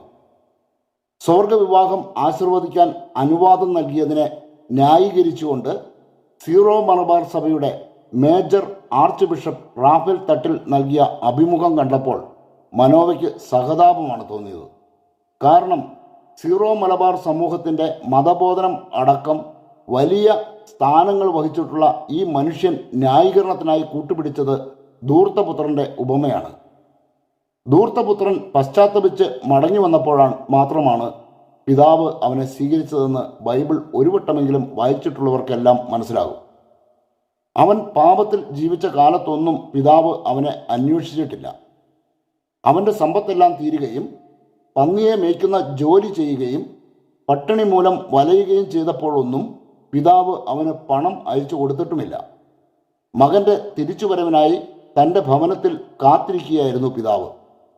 സ്വർഗഭോഗികളും മൃഗവേഴ്ചക്കാരും അവരുടെ മ്ലേച്ഛതകൾ ഉപേക്ഷിച്ച് മടങ്ങി വന്നാൽ ദൈവം അവരെ സ്വീകരിക്കും. ഇത്തരക്കാരോട് പുലർത്താവുന്ന പരമാവധി കാരുണ്യം എന്നത് അവരെ അവരുടെ തെറ്റ് ബോധ്യപ്പെടുത്തുക എന്നത് മാത്രമാണ്. ബോധ്യത്തിലേക്ക് അവർ വരുന്നില്ലെങ്കിൽ അവരുടെ വസ്ത്രത്തെ പോലും വെറുത്തുകൊണ്ട് അവരോട് കരുണ കാണിക്കുക.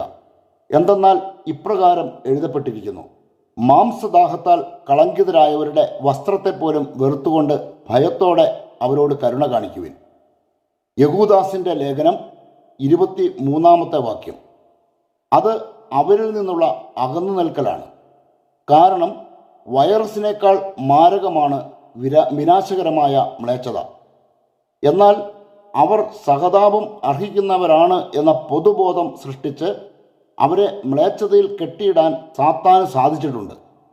അതുകൊണ്ട് തന്നെ തങ്ങൾ ഈ സമൂഹത്തിന് ഭീഷണിയും സ്വന്തം ആത്മാവിനെ നിത്യനരകത്തിലേക്ക് നയിക്കുന്നവരും ആണെന്ന തിരിച്ചറിവ് ഇവർക്കില്ല. അവരെ കാത്തിരിക്കുന്ന ശിക്ഷയെക്കുറിച്ച് ബോധ്യപ്പെടുത്തുന്നതിന് പകരം അവരുടെ തിന്മകൾക്ക് പിന്തുണ നൽകുന്ന സമീപനം ക്രിസ്തുവിൻ്റെ ശുശ്രൂഷകർക്ക് ഭൂഷണമല്ലെന്ന് മാത്രമല്ല, ദുരന്തവുമാണ്. ഈ മുന്നറിയിപ്പ് ശ്രദ്ധിക്കുക. തിന്മയെ നന്മയെന്നും നന്മയെ തിന്മയെന്നും വിളിക്കുന്നവന് ദുരിതം. പ്രകാശത്തെ അന്ധകാരമെന്നും അന്ധകാരത്തെ പ്രകാശമെന്നും ഗണിക്കുന്നവന് ദുരിതം. മധുരത്തെ കയ്പായും കയ്പിനെ മധുരമായും കരുതുന്നവന് ദുരിതം. യെശയ്യാവിൻ്റെ പ്രവചന ഗ്രന്ഥം 5-ാം അധ്യായം 20-ാം വാക്യം. നിയമലംഘകരെ കാത്തിരിക്കുന്ന ശിക്ഷയെ മറച്ചുവെച്ചുകൊണ്ട് ദൈവത്തിൻ്റെ കാരുണ്യത്തെ തെറ്റായി വ്യാഖ്യാനിക്കുന്നവരെക്കുറിച്ച് അവിടുന്ന് പറയുന്നത് വിഷഫലം കായ്ക്കുന്ന വൃക്ഷത്തിൻ്റെ വേര് എന്നാണ്. ഈ വചനം കൂടി വായിക്കുക. കയ്പുള്ള വിഷഫലം കായ്ക്കുന്ന മരത്തിൻ്റെ വേര് നിങ്ങളുടെ ഇടയിൽ ഉണ്ടാവരുത്. അങ്ങനെയുള്ളവൻ ഈ ശാപവാക്കുകൾ കേൾക്കുമ്പോൾ കുതിർന്നതും വരണ്ടതും ഒന്നുപോലെ എന്ന ഭാവത്തിൽ ഞാൻ എൻ്റെ ഇഷ്ടത്തിന് നടന്നാലും സുരക്ഷിതനായിരിക്കും എന്ന് പറഞ്ഞ് തന്നെ അനുഗ്രഹിക്കും. എന്നാൽ യാഹ്വേ അവനോട് ക്ഷമിക്കുകയില്ല. യാഹ്വയുടെ കോപവും അസൂയയും അവനെതിരെ ജ്വലിക്കും. ഈ പുസ്തകത്തിൽ എഴുതിയിരിക്കുന്ന ശാപമൊക്കെയും അവൻ്റെ മേൽ പതിക്കും. യാഹ്വേ ആകാശത്തിന് കീഴിൽ നിന്ന് അവൻ്റെ പേര് തുടച്ചു മാറ്റും. നിയമഗ്രന്ഥം 29 അധ്യായം 18 മുതൽ 20 വരെയുള്ള വാക്യങ്ങൾ. ക്രിസ്തുവിൻ്റെ സഭയ്ക്കും ഇതിൽ നിന്ന് വ്യത്യസ്തമായ നിയമമൊന്നുമില്ല. എന്നാൽ അഭിനവ ആചാര്യന്മാർ ക്രിസ്തുവിനേക്കാൾ വലിയവരാണ് തങ്ങളെന്ന് സ്ഥാപിക്കാൻ ശ്രമിച്ചുകൊണ്ടിരിക്കുന്നു. ക്രിസ്തുവിനേക്കാൾ ഉപരിയായി ആരെങ്കിലും തന്നെ ഉയർത്തുന്നത് കാണുമ്പോൾ എതിർ ക്രിസ്തുവിൻ്റെ സാന്നിധ്യമാണ് സഭയിൽ നാം തിരിച്ചറിയേണ്ടത്. തങ്ങൾ പഠിപ്പിക്കാൻ ശ്രമിക്കുന്നത് തങ്ങളെക്കാൾ ബുദ്ധിയും വിവരവുമുള്ളവരെയാണെന്ന് ആചാര്യന്മാർ തിരിച്ചറിയുന്നില്ല. വത്തിക്കാനിലെ ഫ്രാൻസിസിനെ ന്യായീകരിക്കാൻ ഇറങ്ങിയിരിക്കുന്ന ന്യായീകരണ തൊഴിലാളികൾക്ക് ഈ സത്യം മനസ്സിലാക്കാൻ കഴിയുകയുമില്ല. ആചാര്യന്മാരുടെ ആഭാസ നിയമങ്ങളെ ന്യായീകരിക്കാൻ ചില സഭാമാധ്യമങ്ങളും രംഗത്തുണ്ട്. കത്തോലിക്ക സഭയുടെ പേരിൽ പ്രവർത്തിക്കുന്ന ഈ ഇല്ലൂമിനാറ്റി മാധ്യമങ്ങൾ ഇപ്പോൾ ന്യായീകരിച്ച് സ്വയം വഷളായിക്കൊണ്ടിരിക്കുകയാണ്. വചനങ്ങൾ വളച്ചൊടിച്ച് ന്യായീകരിക്കാൻ ഷാലോം ചാനലുമായി മറ്റു 2 ചാനലുകൾ മത്സരിക്കുന്നതും കാണാം. വിനാശത്തിനു മേൽ അടയിരുന്ന് സർപ്പങ്ങളെ വിരിയിക്കുന്നവരാണ് കേരളത്തിലെ 3 കത്തോലിക്ക ചാനലുകൾ. വിനാശകരമായ മ്ലേച്ഛത പ്രതിഷ്ഠിച്ചവരെ ന്യായീകരിക്കുന്നത് അതുകൊണ്ടാണ്. സ്വവർഗ വിവാഹത്തിന് ആശീർവാദം നൽകുന്നതും സ്വവർഗഭോഗത്തെ അംഗീകരിക്കുന്നതും ഒന്നുപോലെയാണ്. നമ്മുടെ ന്യായീകരണം ദൈവത്തിൻ്റെ മുൻപിൽ വിലപ്പോകണമെങ്കിൽ അതിന് നിയമത്തിൻ്റെ പിന്തുണയുണ്ടായിരിക്കണം.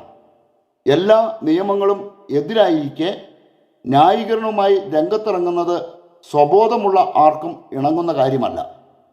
വിവാഹം നടക്കേണ്ടത് പുരുഷനും സ്ത്രീയും തമ്മിലായിരിക്കണം. പുരുഷനും സ്ത്രീയുമായി മനുഷ്യനെ സൃഷ്ടിച്ച ദൈവം അരുളി ചെയ്തത് പുരുഷൻ തൻ്റെ മാതാപിതാക്കളെ വിട്ട് സ്ത്രീയോട് ചേരും എന്നാണ്. അതുകൊണ്ട് തന്നെ ദൈവം അനുഗ്രഹിക്കുന്നത് പുരുഷനും സ്ത്രീയും തമ്മിലുള്ള വിവാഹം മാത്രമാണ്. ലിംഗമാറ്റം നടത്തിയവർ തമ്മിലുള്ള വിവാഹത്തെയും ദൈവം അംഗീകരിക്കുന്നില്ല. കാരണം ലിംഗമാറ്റം എന്നത് നിയമലംഘനമാണ്. ഈ നിയമം ശ്രദ്ധിക്കുക.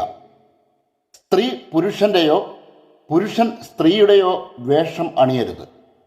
അപ്രകാരം ചെയ്യുന്നവർ നിന്റെ ദൈവമായ യാഹ്വയ്ക്ക് നിന്ദ്യരാണ്. നിയമഗ്രന്ഥം 22 അധ്യായം 5 വാക്യം. വസ്ത്രം ധരിക്കുന്നതിനെക്കുറിച്ചാണ് ഈ നിയമമെന്ന് ആരും തെറ്റിദ്ധരിക്കരുത്. പുരുഷൻ സ്ത്രീയായും സ്ത്രീ പുരുഷനായും മാറുന്നതിനെതിരായ നിയമമാണിത്. മറ്റൊരു നിയമം നോക്കുക. വൃഷ്ണം ഉടയ്ക്കപ്പെട്ടവനോ ലിംഗം ഛേദിക്കപ്പെട്ടവനോ യാഹ്വയുടെ സഭയിൽ പ്രവേശിക്കരുത്. നിയമഗ്രന്ഥം 23 അധ്യായം 1 വാക്യം.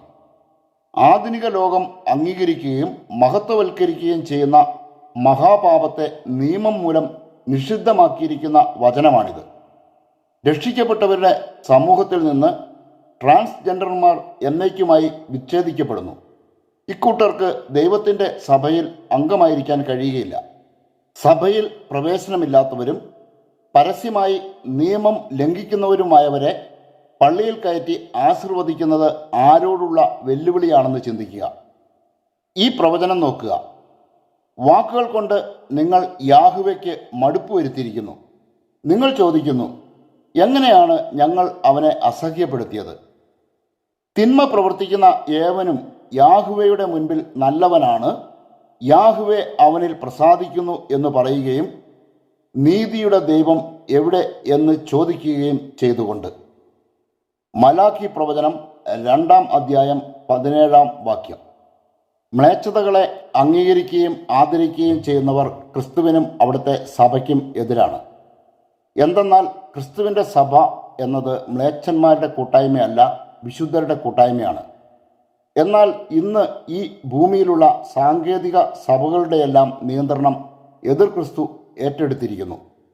സ്വവർഗ വിവാഹം ആശീർവദിക്കാൻ അനുമതി നൽകിയതോടെ വത്തിക്കാൻ്റെ കീഴിലുള്ള എല്ലാ സ്ഥാപനങ്ങളിലും നിന്ന് ക്രിസ്തുവിൻ്റെ സാന്നിധ്യം എന്നേക്കുമായി വിട്ടുപോയി.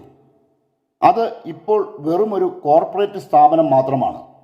വത്തിക്കാൻ്റെ അധികാര പരിധിയിലുള്ള പള്ളികളിൽ ക്രിസ്തുവിൻ്റെ സാന്നിധ്യം ഇല്ലാതായിട്ട് ഏകദേശം 5 വർഷത്തോളമായി എന്നതാണ് യഥാർത്ഥ സത്യം.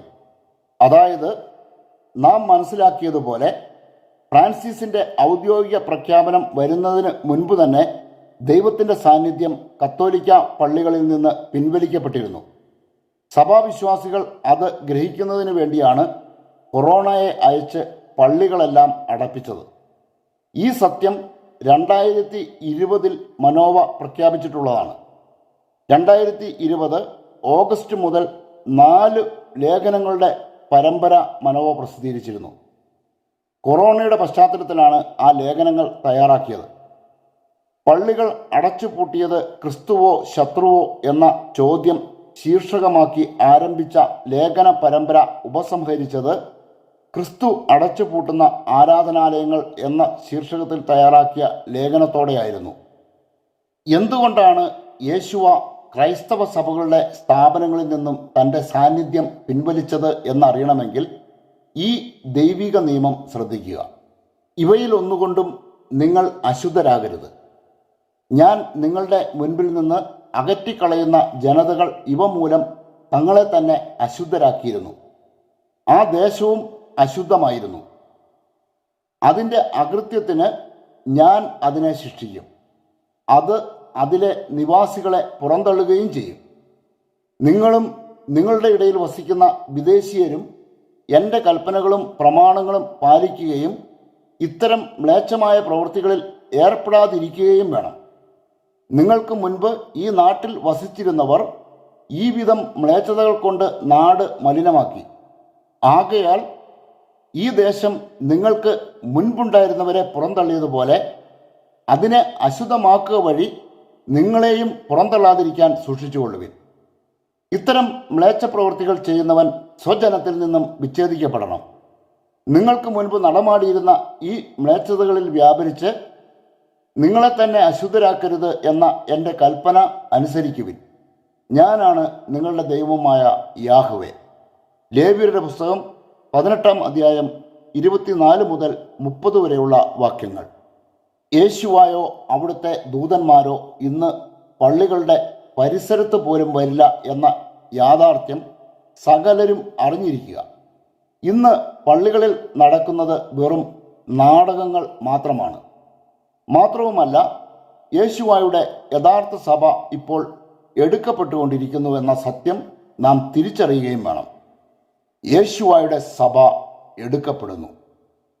ഇപ്പോൾ ഈ ഭൂമിയിലെ ക്രൈസ്തവ സഭകളിൽ ഒരു പ്രോസസ്സിംഗ് നടന്നുകൊണ്ടിരിക്കുകയാണ്. സഭ എടുക്കപ്പെടുന്നതുമായി ബന്ധപ്പെട്ടുള്ള പ്രോസസ്സിംഗ് ആണത്. അതെ, ക്രിസ്തുവിൻ്റെ സഭ എടുക്കപ്പെടും. ഈ വിഷയത്തിൻ്റെ വിശദാംശങ്ങളിലേക്ക് ഇപ്പോൾ തൽക്കാലം കടക്കുന്നില്ല. കാരണം ഇത് ഒരു പ്രത്യേക വിഷയമായി തന്നെ അവതരിപ്പിക്കേണ്ടിയിരിക്കുന്നു. എന്നിരുന്നാലും ഇവിടെ ചർച്ച ചെയ്യപ്പെട്ട വിഷയത്തിൻ്റെ പൂർണ്ണതയ്ക്കായി ചെറിയൊരു സൂചന ഇപ്പോൾ നൽകാം. യേശുവയുടെ പുനരാഗമനത്തിന് മുൻപ് അവിടുത്തെ സഭ എടുക്കപ്പെടുമെന്നത് പ്രവാചകന്മാരിലൂടെ നമുക്ക് നൽകപ്പെട്ടിരിക്കുന്ന മുന്നറിയിപ്പാണ്.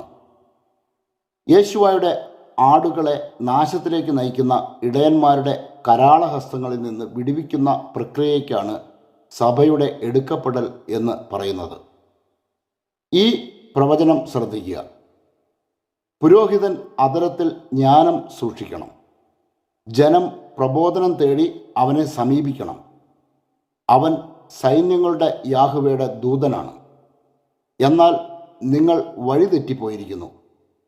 നിങ്ങളുടെ ഉപദേശം അനേകരുടെ ഇടർച്ചയ്ക്ക് കാരണമായി. നിങ്ങൾ ലേവിയുടെ ഉടമ്പടി ലംഘിച്ചിരിക്കുന്നു. സൈന്യങ്ങളുടെ യാഹ്വേ അരുളി ചെയ്യുന്നു, നിങ്ങൾ എൻ്റെ മാർഗങ്ങൾ അനുവർത്തിക്കാതെ പ്രബോധനം നൽകുമ്പോൾ എത്രമാത്രം പക്ഷപാതം കാണിച്ചുവോ അത്രമാത്രം ഞാൻ നിങ്ങളെ ജനം മുഴുവൻ്റെയും മുൻപിൽ നിന്ദിതരും നികൃഷ്ടരും ആക്കും. മലാക്കി പ്രവചനം 2-ാം അധ്യായം 7 മുതൽ 9 വരെയുള്ള വാക്യങ്ങൾ. യേശുവയുടെ ആടുകളുടെ ഇന്നത്തെ അവസ്ഥയാണിത്. ഈ ഇടയന്മാരുടെ പിടിയിൽ നിന്ന് ദൈവമായ യേശുവ അവിടുത്തെ വചനമാകുന്ന വാൾ അയച്ച് തൻ്റെ ആടുകളെ മോചിപ്പിക്കും. ഈ പ്രവചനം ശ്രദ്ധിക്കുക. സൈന്യങ്ങളുടെ യാഹ്വേ അരുളി ചെയ്യുന്നു, എൻ്റെ ഇടയനെതിരെ, എന്നോട് ചേർന്ന് നിൽക്കുന്നവനെതിരെ വാളെ നീ ഉയരുക, ഇടയനെ വെട്ടുക, ആടുകൾ ചിതറട്ടെ, ദുർബലർക്കെതിരെ ഞാൻ കരം ഉയർത്തും. ശെക്കര്യാഹിൻ്റെ പ്രവചന ഗ്രന്ഥം 13-ാം അധ്യായം 7-ാം വാക്യം.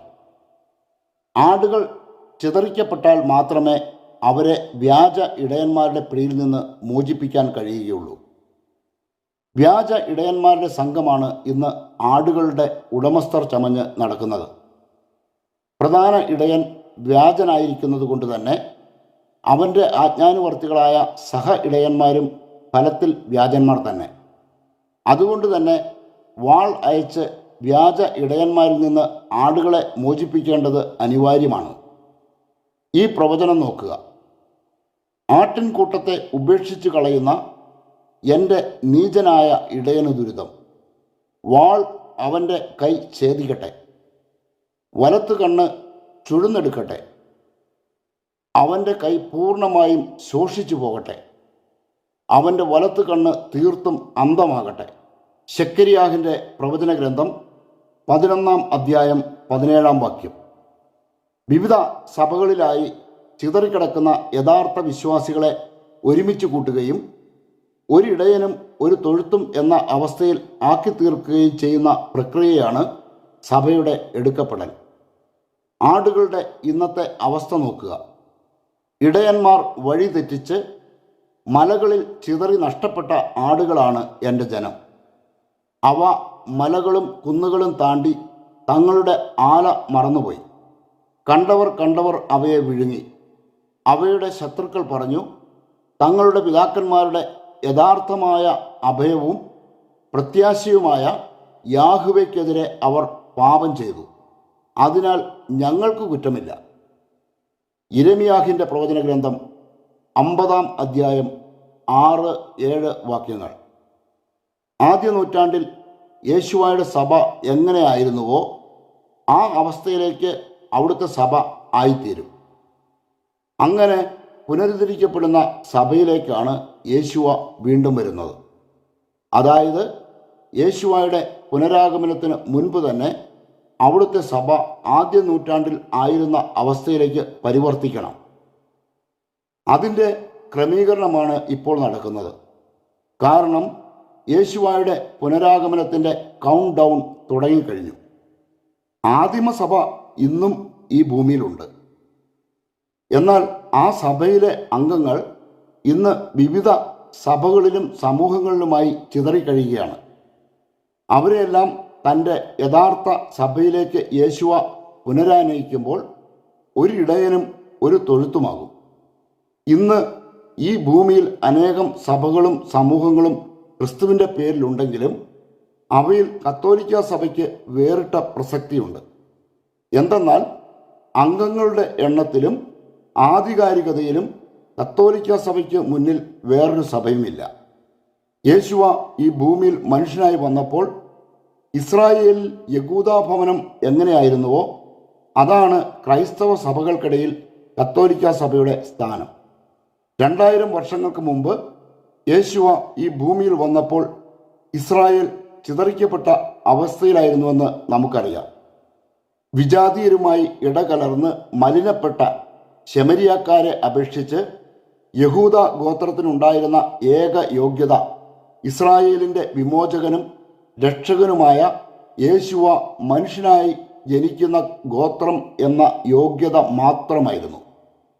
വിമോചകനെ സംബന്ധിക്കുന്ന പ്രവചനങ്ങളെല്ലാം വിരൽ ചൂണ്ടിയത് യഹൂദാഭവനത്തിനു നേരെയായിരുന്നു എന്നത് വലിയ യോഗ്യത തന്നെയാണെന്ന കാര്യത്തിൽ തർക്കമൊന്നുമില്ല. എന്നാൽ യഹൂദായിലെ ചുരുക്കം ചിലർ മാത്രമേ യേശുവായെ സ്വീകരിച്ചുള്ളൂ എന്നു മാത്രമല്ല, അവർ യേശുവായെ മരണത്തിന് ഏൽപ്പിച്ചു കൊടുക്കുകയും ക്രിസ്ത്യാനികളെ പീഡിപ്പിക്കുകയും ചെയ്തു. അതായത് മലിനപ്പെട്ടു പോയെങ്കിലും പ്രവചനങ്ങൾ നിറവേറാൻ ദൈവം തിരഞ്ഞെടുത്തത് യഹൂദ ഭവനത്തെയായിരുന്നു. അതുപോലെ തന്നെ യേശുവയുടെ പുനരാഗമനവുമായി ബന്ധപ്പെട്ട പ്രവചനങ്ങളെല്ലാം വിരൽ ചൂണ്ടുന്നത് കത്തോലിക്ക സഭയിലേക്കാണ്. അന്ന് യേശുവ യഹൂദ ഭവനത്തിലേക്ക് ശമരിയാക്കാരെ തിരികെ കൊണ്ടുവന്ന് ഇസ്രായേലിനെ പുനരുദ്ധരിച്ചില്ല എന്നതും നാം ഓർക്കണം. അവിടുന്ന് ചെയ്തത് തന്നിൽ വിശ്വസിക്കുന്ന യഹൂദരെയും ഇസ്രായേൽക്കാരെയും ഒരുമിച്ച് ചേർത്ത് സഭയുണ്ടാക്കുകയായിരുന്നു. അന്ന് യേശുവ സ്ഥാപിച്ച സഭയാണ് യഥാർത്ഥ ഇസ്രായേൽ. അവിടുന്ന് സ്ഥാപിച്ച സഭ ഇന്ന് എത്ര കഷ്ണങ്ങളായി ചിതറിക്കപ്പെട്ടു എന്നത് അവിടുത്തേക്ക് മാത്രമേ അറിയൂ. എന്നാൽ യേശുവയുടെ സഭ സ്ഥാപിക്കപ്പെടുന്നതിന് മുൻപ് യഹൂദ ഭവനം ആയിരുന്നതുപോലെ അവിടുത്തെ പുനരാഗമന കാലത്ത് കത്തോലിക്ക സഭ ആയിത്തീരും. അതായത് പ്രവചനങ്ങൾ നിറവേറേണ്ടതിന് മാത്രമുള്ള ഒരു സംവിധാനമായിരിക്കും കത്തോലിക്ക സഭ.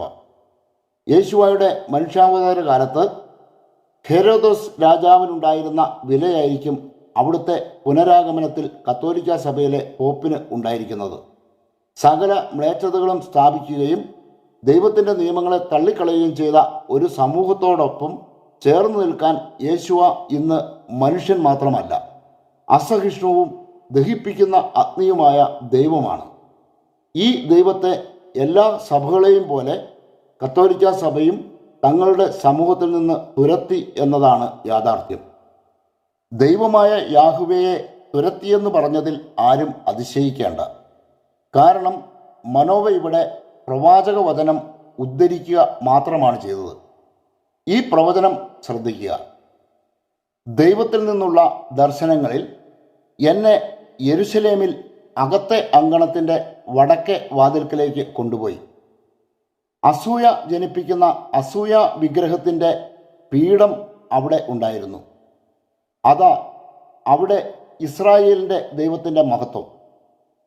സമതലത്തിൽ വെച്ച് ഞാൻ കണ്ട ദർശനത്തിലേതുപോലെ തന്നെ ആയിരുന്നു അത്.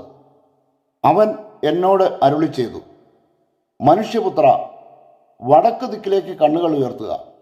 ഞാൻ വടക്ക് ദിക്കിലേക്ക് കണ്ണുകൾ ഉയർത്തി.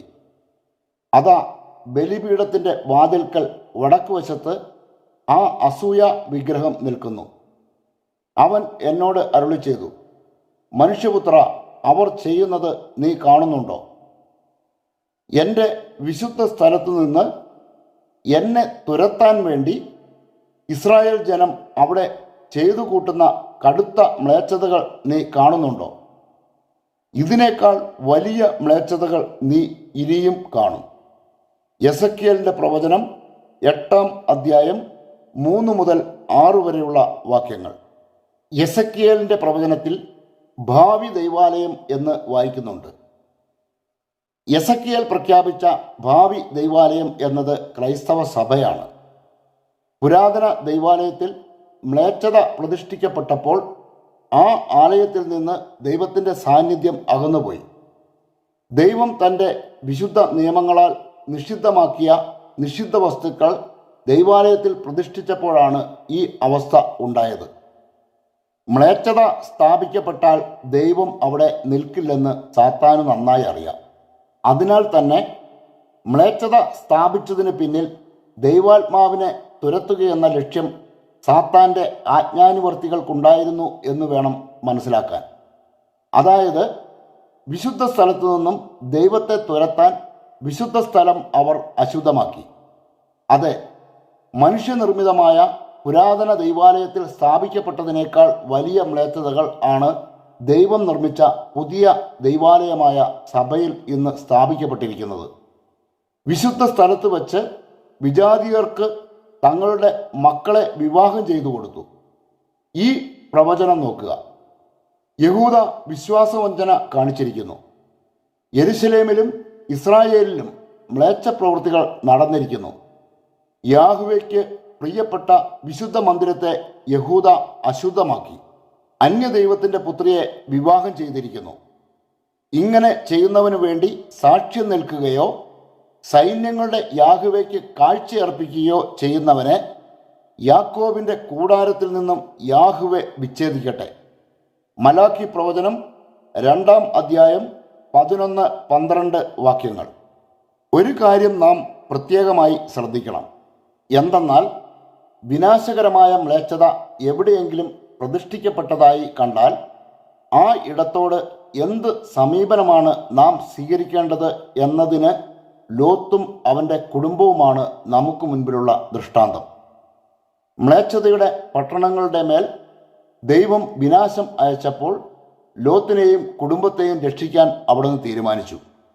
ലോത്തും അവൻ്റെ പെൺമക്കളും ദൈവത്തിൻ്റെ തീരുമാനത്തോട് സഹകരിച്ച് തങ്ങളുടെ ജീവൻ നിലനിർത്തി. എന്നാൽ ലോത്തിൻ്റെ ഭാര്യ ശങ്കിച്ചു നിന്നു. അവൾ തിരിഞ്ഞു നോക്കിയത് ഉപേക്ഷിക്കപ്പെടുന്ന സൗകര്യങ്ങളെയാണ്. തങ്ങൾ അനുഭവിച്ചു കൊണ്ടിരുന്ന സമ്പത്തും ഭവനവും ഉപേക്ഷിച്ച് ഇല്ലായ്മയിലേക്ക് പോകേണ്ടി വന്നാൽ അവിടെ തങ്ങളുടെ മൃതദേഹങ്ങൾ സംസ്കരിക്കാനുള്ള മണ്ണുപോലും ലഭിക്കില്ലെന്ന് അവൾ ചിന്തിച്ചു കാണും.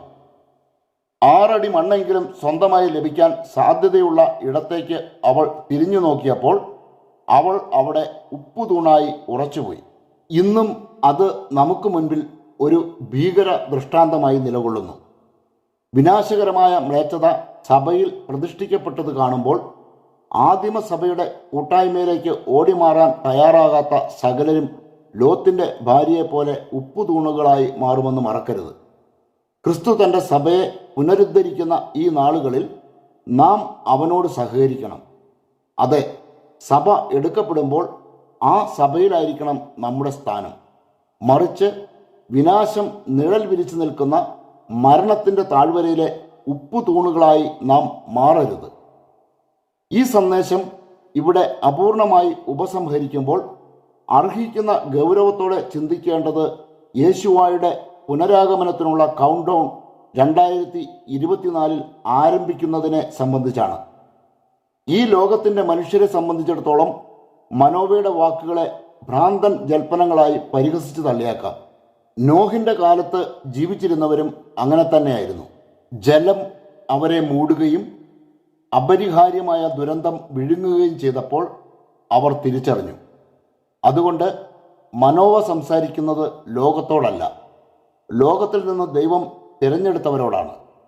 യേശുവായുടെ പുനരാഗമനത്തിന് മുൻപ് നമുക്ക് മുൻപിൽ ഇനി അവശേഷിക്കുന്ന പരമാവധി സമയം 10 വർഷമാണെന്ന് തിരഞ്ഞെടുക്കപ്പെട്ടവർ അറിഞ്ഞിരിക്കുക. ഇനിയുള്ള നാളുകളിൽ ആശ്വാസത്തിൻ്റെതായ വാക്കുകളൊന്നും ലോകത്തു നിന്ന് ആരും കേൾക്കുകയില്ല.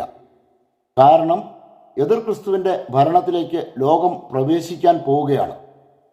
നമുക്ക് മുന്നിലുള്ള പ്രത്യാശ യേശുവായുടെ പുനരാഗമനം മാത്രമായിരിക്കണം. നമുക്ക് വേണ്ടി, നമ്മുടെ രക്ഷയ്ക്ക് വേണ്ടി അവൻ വരും. ഈ മുന്നറിയിപ്പ് ശ്രദ്ധിക്കുക. നമ്മുടെ നാഥനായ യേശുവ മിശിയാഹിൻ്റെ പ്രത്യാഗമനത്തെയും അവൻ്റെ സന്നിധിയിൽ നാം സമ്മേളിക്കുന്നതിനെപ്പറ്റി സഹോദരരെ ഞങ്ങൾ നിങ്ങളോട് അപേക്ഷിക്കുന്നു. യേശുവായുടെ ദിവസം വന്നു കഴിഞ്ഞുവെന്ന് സൂചിപ്പിക്കുന്ന പ്രവചനത്താലോ പ്രസംഗത്താലോ ഞങ്ങളുടേതെന്ന് അവകാശപ്പെടുന്ന ലേഖനത്താലോ നിങ്ങൾ പെട്ടെന്ന് ചഞ്ചലചിത്തരും അസ്വസ്ഥരുമാകരുത്. ആരും നിങ്ങളെ ഒരു വിധത്തിലും വഞ്ചിക്കാതിരിക്കട്ടെ. എന്തെന്നാൽ ആ ദിവസത്തിനു മുമ്പ് വിശ്വാസത്യാഗമുണ്ടാവുകയും നാശത്തിൻ്റെ സന്താനമായ അരാജകത്വത്തിൻ്റെ മനുഷ്യൻ പ്രത്യക്ഷപ്പെടുകയും ചെയ്യേണ്ടിയിരിക്കുന്നു. ദൈവമെന്ന് വിളിക്കപ്പെടുന്നതോ ആരാധനാ വിഷയമായിരിക്കുന്നതോ ആയ എല്ലാറ്റിനെയും അവൻ എതിർക്കുകയും അവയ്ക്കുപരി തന്നെ പ്രതിഷ്ഠിക്കുകയും ചെയ്യും. അതുവഴി താൻ ദൈവമാണെന്ന് പ്രഖ്യാപിച്ചുകൊണ്ട് അവൻ ദൈവത്തിൻ്റെ ആലയത്തിൽ സ്ഥാനം പിടിക്കും. തെസ്സലോനിക്കർക്ക് എഴുതിയ 2-ാം ലേഖനം 2-ാം അധ്യായം 1 മുതൽ 4 വരെയുള്ള വാക്യങ്ങൾ.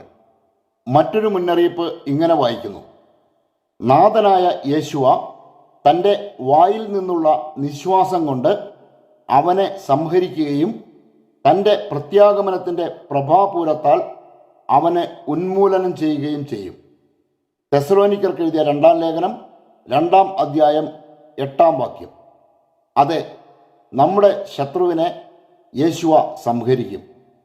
അവനെ ആകാംക്ഷാപൂർവം കാത്തിരിക്കുന്ന നമ്മെ അവൻ രക്ഷിക്കുകയും ചെയ്യും. നമുക്ക് നൽകപ്പെട്ടിരിക്കുന്ന ആശ്വാസത്തിൻ്റെ സന്ദേശം നോക്കുക. അതുപോലെ തന്നെ മിശിയാഹും വളരെ പേരുടെ പാപങ്ങൾ ഉന്മൂലനം ചെയ്യുന്നതിന് വേണ്ടി ഒരു പ്രാവശ്യം അർപ്പിക്കപ്പെട്ടു. അവൻ വീണ്ടും വരും. പാപപരിഹാരാർത്ഥമല്ല, തന്നെ ആകാംക്ഷാപൂർവം കാത്തിരിക്കുന്നവരുടെ രക്ഷയ്ക്ക് വേണ്ടി. ഹെബ്രായ ലേഖനം 9 അധ്യായം 28 വീണ്ടും വരാനിരിക്കുന്ന യേശുവായുടെ അതിപരിശുദ്ധമായ പേരിന് മഹത്വമുണ്ടായിരിക്കട്ടെ.